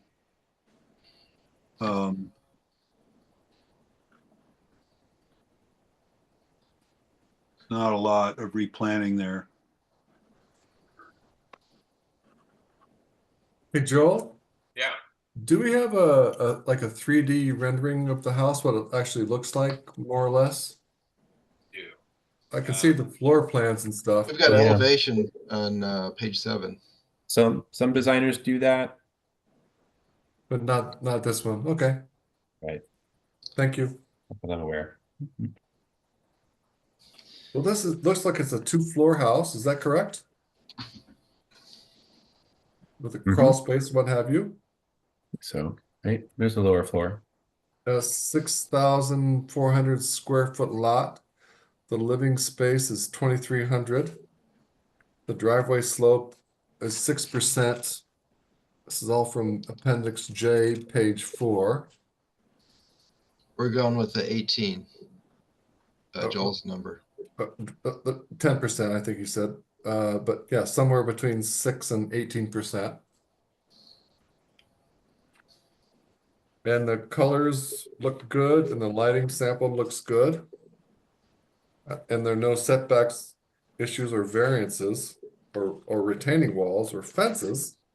Do people have comments about this? I think it was staked and strung properly, so we could see the driveways and the walkways and the patios and the decks. Well, if I'm reading it correctly, that we still have the 18% driveway is my only sticking point. Yeah, that seems like that's probably extreme. I'm just looking at the Zillow listing on the house, and the next door don't, at least by appearance, don't look like they have an extremely steep driveway. So I don't know why this one would have to be any different. A little hard to hear you, Dan. Well, I said, looking at the houses, I'm looking at the listing on Zillow just to get a visual of what the lot looks like. And there's houses on both sides that have driveways also sloping down, and they don't look ridiculously steep. So I don't know why this one would be any steeper. It should be the same, or it should be able to be brought to the same gradient. So I would be inclined to move forward with this and approve it with some recommendation to the builder that they do what they can to mitigate any further driveways. Well, that's a bit vague, Dan. I know, I'm trying to not to be vague. How do we not be vague about it? I think, I mean, I'm thinking about denying until they can give us a plan for the driveway. I don't want to just leave it open-ended, and I don't want to make suggestions for them how to mitigate that. But essentially, I think that's a fair point. Dan. We've got 18%, and we've got 10%, and we don't have a lot of clarity on the driveway slope. So actually, just eyeball it. So what they did submit is Appendix J, prepared by Todd Fuller. Driveway slope is 6%. So we're saying that needs to be amended or validated. Well, I think we're just going to go with what Joel provided for us, which is 18. Is that correct, Joel? God. Well, that's what I'm measuring Here on on these plans, So I could remeasure it and see what it is. As far as I'm concerned, 18 is too much. We just need to bring it down a little bit. And that's my only problem with this place. I mean, I think it's pretty good. So would it be appropriate to have a motion to deny and request that the builder resubmit with clarity on the actual driveway slope and reduction in overall slope below what we have on our estimate? Does that work for everyone? That That sounds like a motion. Yeah. Any Okay, comments so about that? I agree. Dan V. That's good. Deny with request for more information about driveway slope. Yeah, request for more information on the driveway slope and a driveway and a construction plan that shows the driveway slope below 15% if possible. Again, we got 6% and we got 18%. That's a big difference. I'd like to see what it actually, I'd like to see a design plan to show what it actually is. Alan, is that a good motion for you? Yeah, I'm chatting. All right. Yeah, all in Yeah. favor of Dan's motion? Aye. Aye. Was All that opposed? What was that? Did that motion include an actual number? It did not. Did you want an actual number in that motion? Dan said under 15% or under, I believe. Okay. Is that correct, Dan? Yes. All right, it's noted. Okay, thank you. Thank you. Yeah, Thank you, John. Primarily because that's a very busy street. Thank you, Mr. Gordon. All right, thank you. All right, let's revisit Chad and his buddy Matt over there for item 7, 5 Spinnaker. Are you guys back? Yes, we're here. Yes, we're here. Okay. I apologize for putting you off. We're trying to make it fair for everybody. Yeah, that makes sense.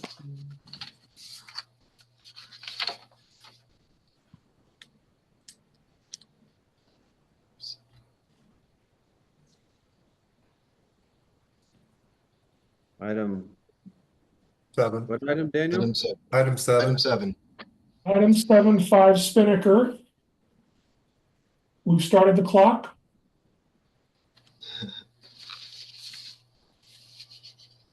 So there's a little note here that, you know, There was some, excuse me, stringing it up due to overgrown shrubs, blackberries, I believe. I was on the. That's when I painted it. That's what I ended up with. I like yours better. It was so. I Um, the neighbors wanted it. Were like, this is great. Otherwise, We're I don't- outside. I don't have any other comments about Please. this one. Rotate the view. Anybody have any comments about this one? Not yet. Are you still looking? Okay. Okay.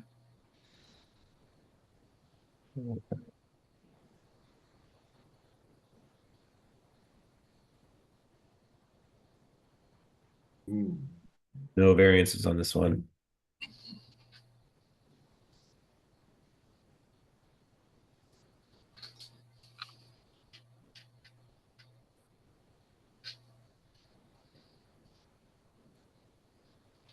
So this, just for context, I'm looking at Appendix J, page 4 for item 7.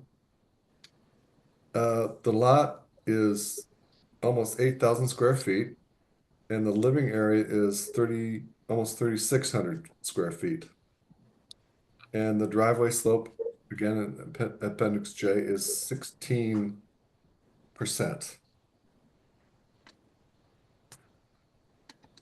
So And that's consistent with Joel's measurement too. Pretty big house on a fifth of an acre or so.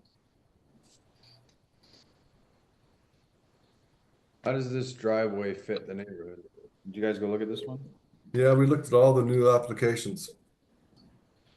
Yeah, this was a pretty steep climb to get up to this property. I climbed all the way up there.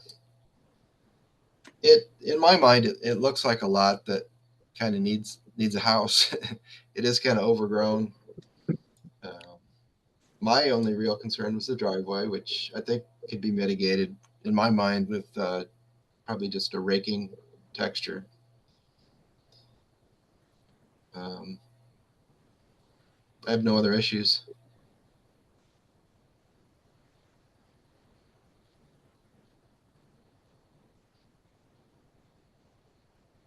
Is it a Another busy, big house, but I think it kind of fits in the space. it's not, is it a busy road? I mean, is it move, would it be going in and out of a busy road? Doesn't look like I it. don't remember it being busy. It's not a very busy road. Oh, yeah, it's Georgine's neighborhood. I just want to point out that the front elevation on page 7 of item 7. If you look to the right, the entire front elevation is 38 feet. So it's a pretty tall order there, 3 floors. Just wanted to point that out if anybody's got any comments about that. Yeah, I think it's a tall house, and there's a pretty small house behind it. But, you know, there's no variance. Again, I'm not opposed to big houses. I kind of feel bad for the people behind, but these guys are playing by the rules here. So I hate to ding them on anything. What's the driveway approach there? Looks like it's got another one of those cable gates on there. Is that coming like is that like a bridge into the garage? No, that, it's just showing the existing that we're having to cut down so we can keep the driveway at a reasonable slope, kind of like you were asking the other builder to do. Yeah, I'm just looking at oh, okay, that's the back deck. I thought that was the drive. Okay, never mind. I'm on the back side. All right, I got you now. Okay, sorry about that. Daniel, do you have any issue with the driveway slope at 16.45%? I would be comfortable if they just mitigated it with a raking texture. But I'm willing to listen to other viewpoints on that. How long is the driveway? Is it a longer driveway?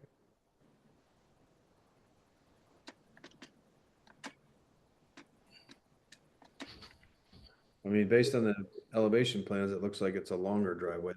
That will also mitigate. Looks like it's about.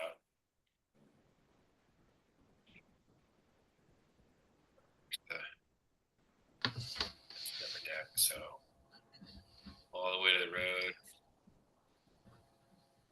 About 35 feet. Yeah, not super long, but not short, so. And do we have a tree removal plan? I'm not seeing one. Maybe I'm just missing it. I probably am. They are marked here on the plans. You gotta really zoom in and see the trees that are listed for removal. Do you have a page number there, Joel? This is page 5 of 16, sheet P1. Okay, got it. I've got them red highlighted in here so you can see them a little easier. Oh, it's so tiny on it's like a 2 by 2 piece of paper on our. Those printouts are really hard to read. I recommend looking at the digital ones if you're able to.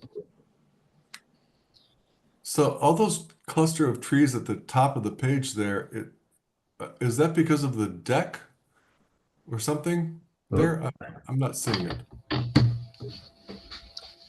That was a very tight cluster of trees, and they were all kind of clumped together. I think they were on top of a big rock. It says open deck there. Yeah, so there's a deck back here, and then if trees are really close together like that, if you have to remove one, so you might entangle the roots, maybe entangled, you might have to remove the other one next to it. And what if we were to, I'm asking the committee, suggest a smaller deck with a cantilevered thing, and the stairway, presumably they want to go down there, goes off to the left, and they could retain those trees. I guess I'm looking at the tree saving committee. I looked at that too, and I kind of liked that clump of trees, but they did have that nice space in the back left there that was pretty well wooded, and I think it was a nice offset. I don't like the idea of those being cut, but I'm okay with it. It was a weird little cluster of trees. I couldn't vouch for the health of the trees, but it was a strange little cluster. I'd probably keep them, but I'm not too concerned about it. Well, if I see it correctly, it almost looks like those trees are like 10 feet from the foundation versus the deck. Now that I can see it in more detail. In which case, those won't survive over the long term. So 8 feet 8 inches, That's right. or 10 feet. Those trees are, because of the proximity to the foundation, are kind of doomed to fail over time. Okay, thank you for that. Sure.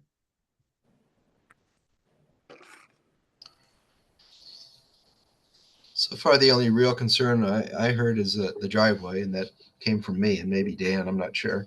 Yeah, no, you know about driveways. People end up parking on the road. Any other issues? Chad and Matt, are you still here? Yes, we are. Yes, we are. Thank you. Could you describe the water access and the sewer and the stormwater since we have you here, Chad, please? go ahead. Now I'm going into my plan because I can see it bigger. Our water box is off to the left-hand side of the property with a shared box. We're gonna have to bring our water down and around. If you look over on the left-hand side, you see our water box meter. Okay.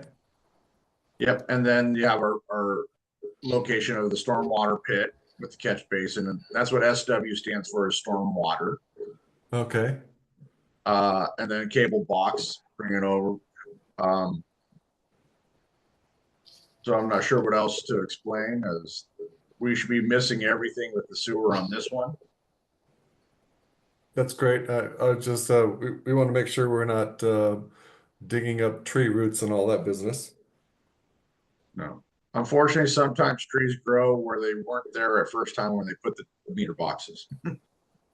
No, I understand that. Thank you for that comment. And I did do a tree replanting schedule or on the landscape plan in lieu of if there was questions of why there's so many trees at times. But I do try to, if you notice trend of Rubicon, we try to plant and put more trees back in.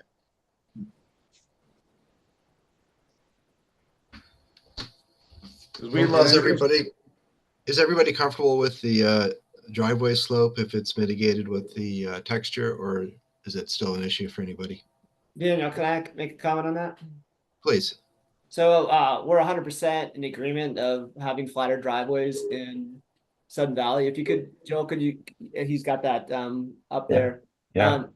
I don't think this driveway is, in the context of the valley, is all that steep.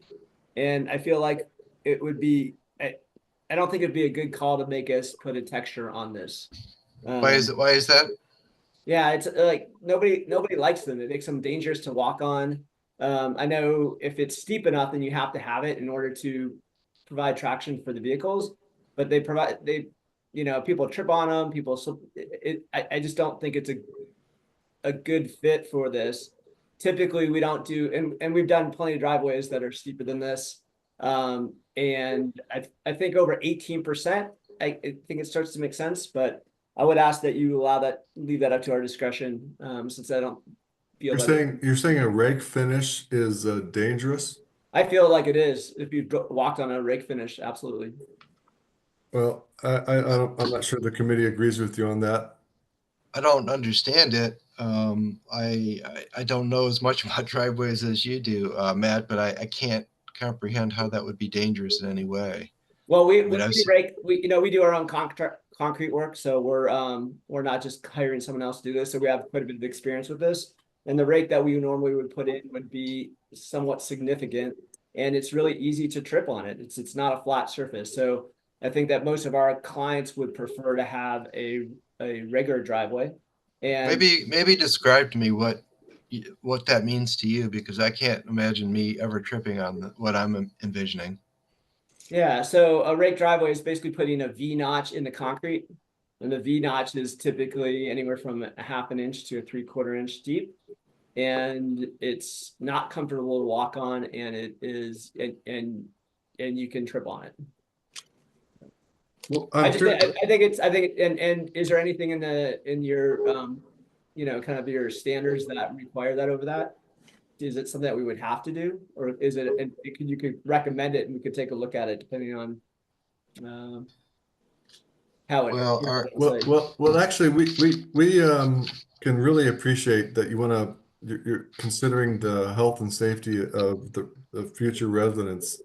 And a rake finish can come in many fashions. It can be that V-shaped thing with a trowel, or it can be just a broom sort of effect on it. So I think we don't really need to dwell on the particulars of that, but other than to say we would like some kind of rake finish that's not going to, cause havoc to the residents. So with that, do we have a motion? Go for it, John. Well, I'm inclined to approve this as submitted. I've looked through it, the paint colors, the property coverage, the open space, the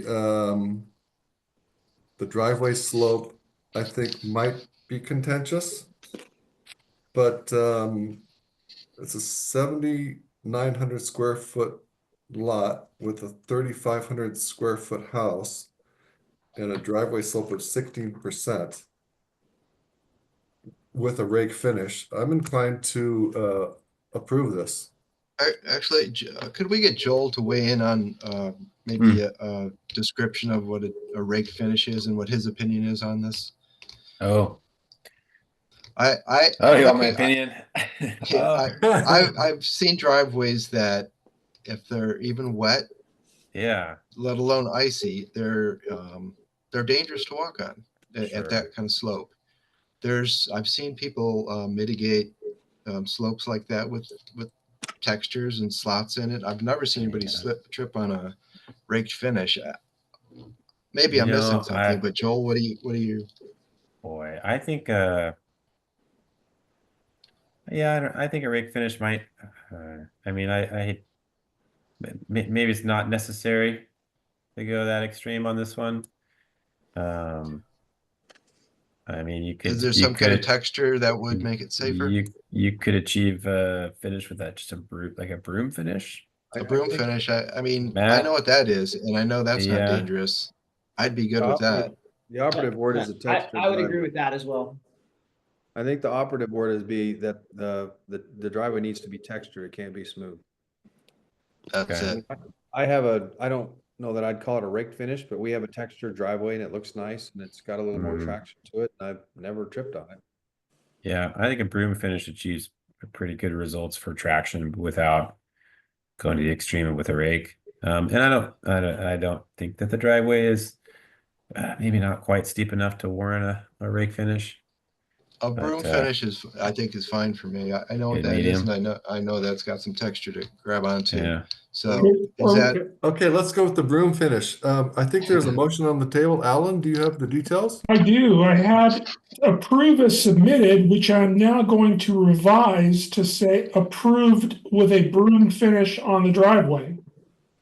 I think that's a great that says it all. motion, and I approve it. Who else approves it? Aye. All opposed? Okay.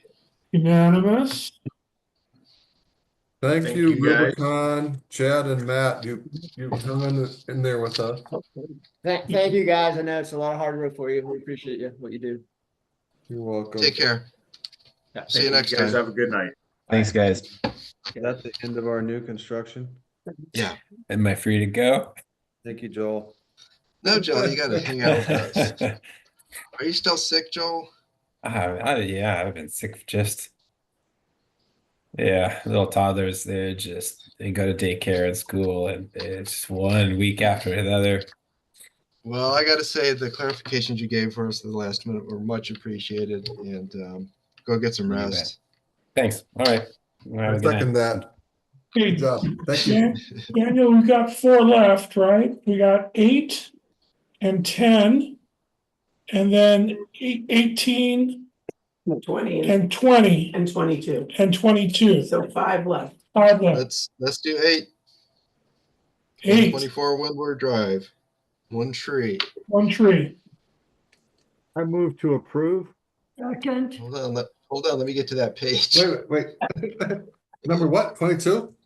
Item 18, 124. I'm sorry, item 8, 124 Windward, one tree removal. Yes. Item 8. Who just made that motion? Patrick.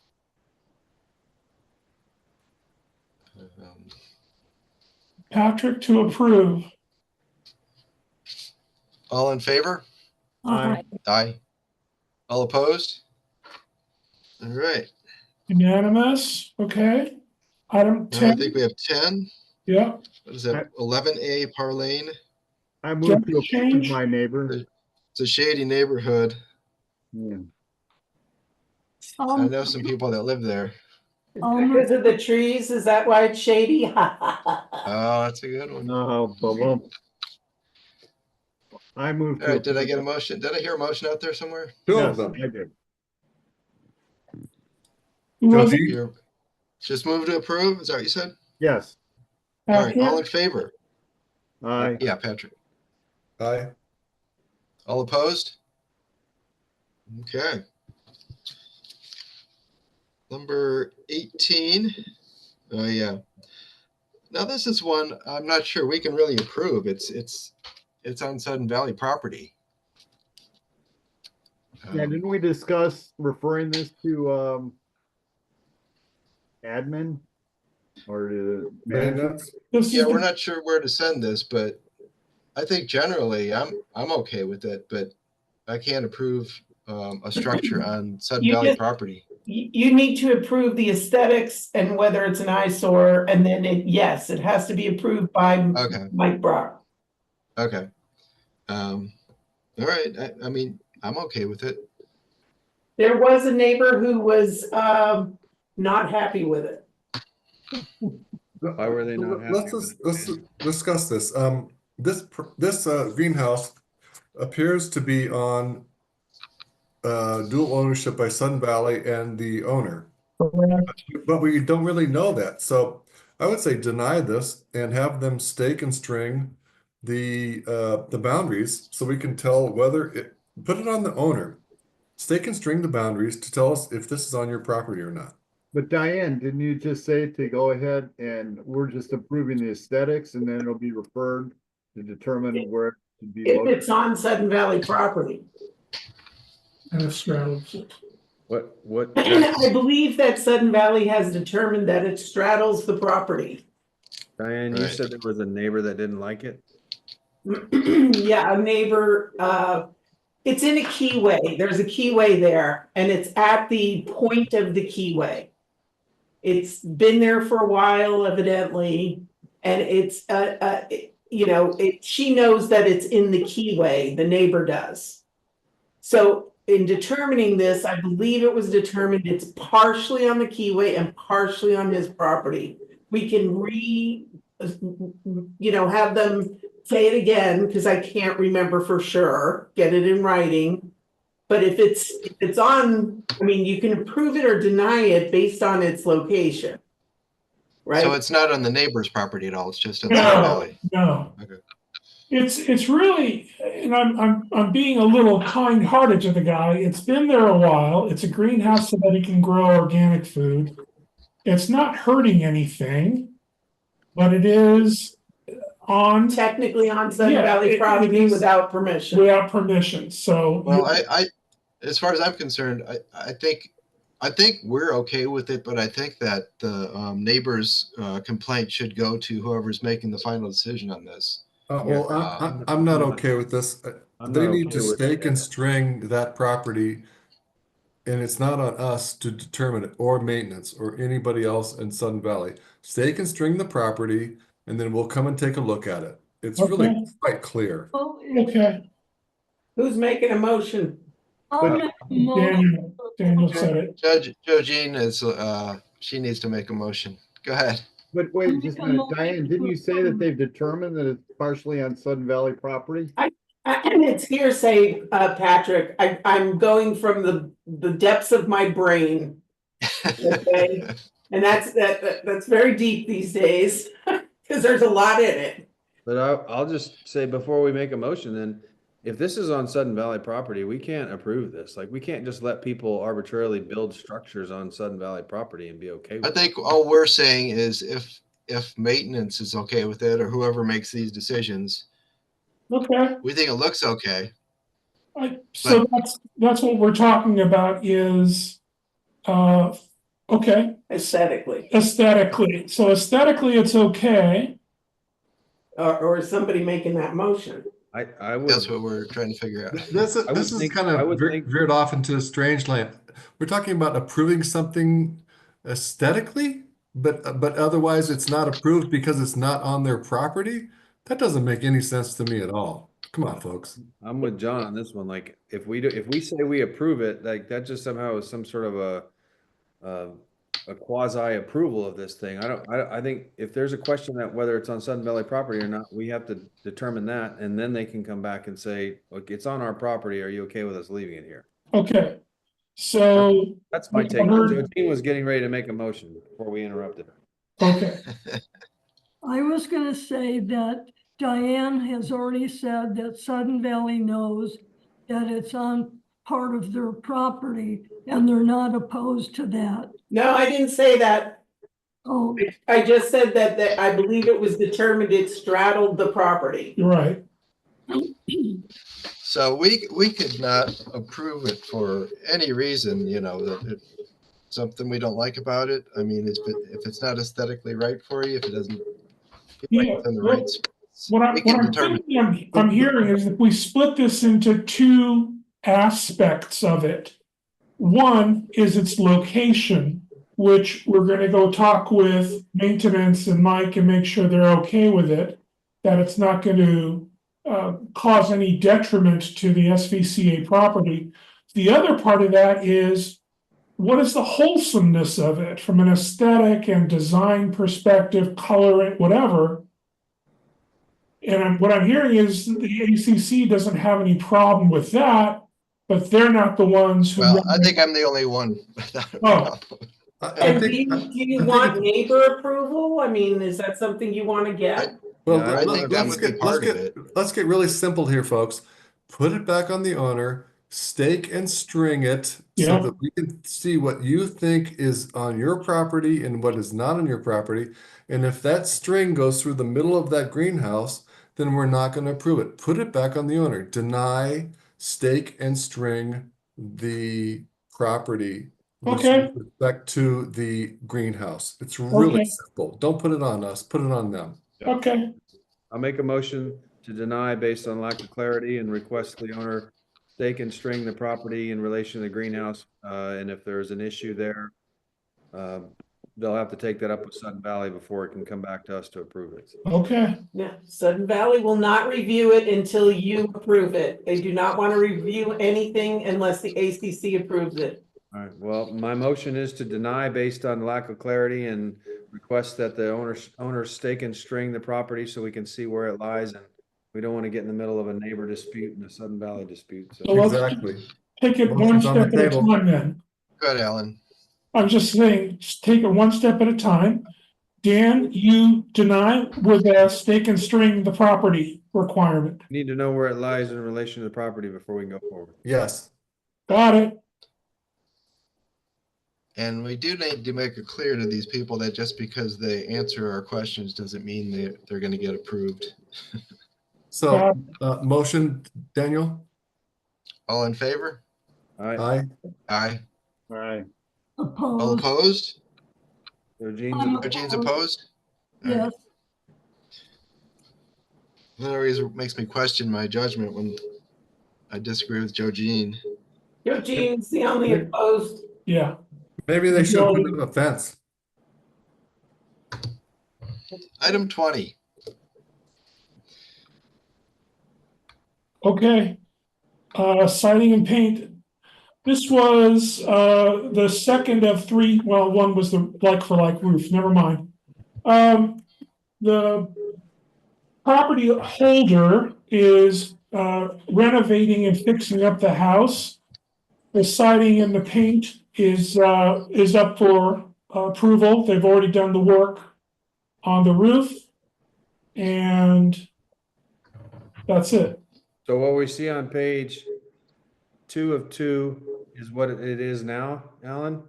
On 2 of 2 is what it is now. It's that off-white with the shading on it and a white garage door. And they're gonna add siding and then paint the garage door to complement.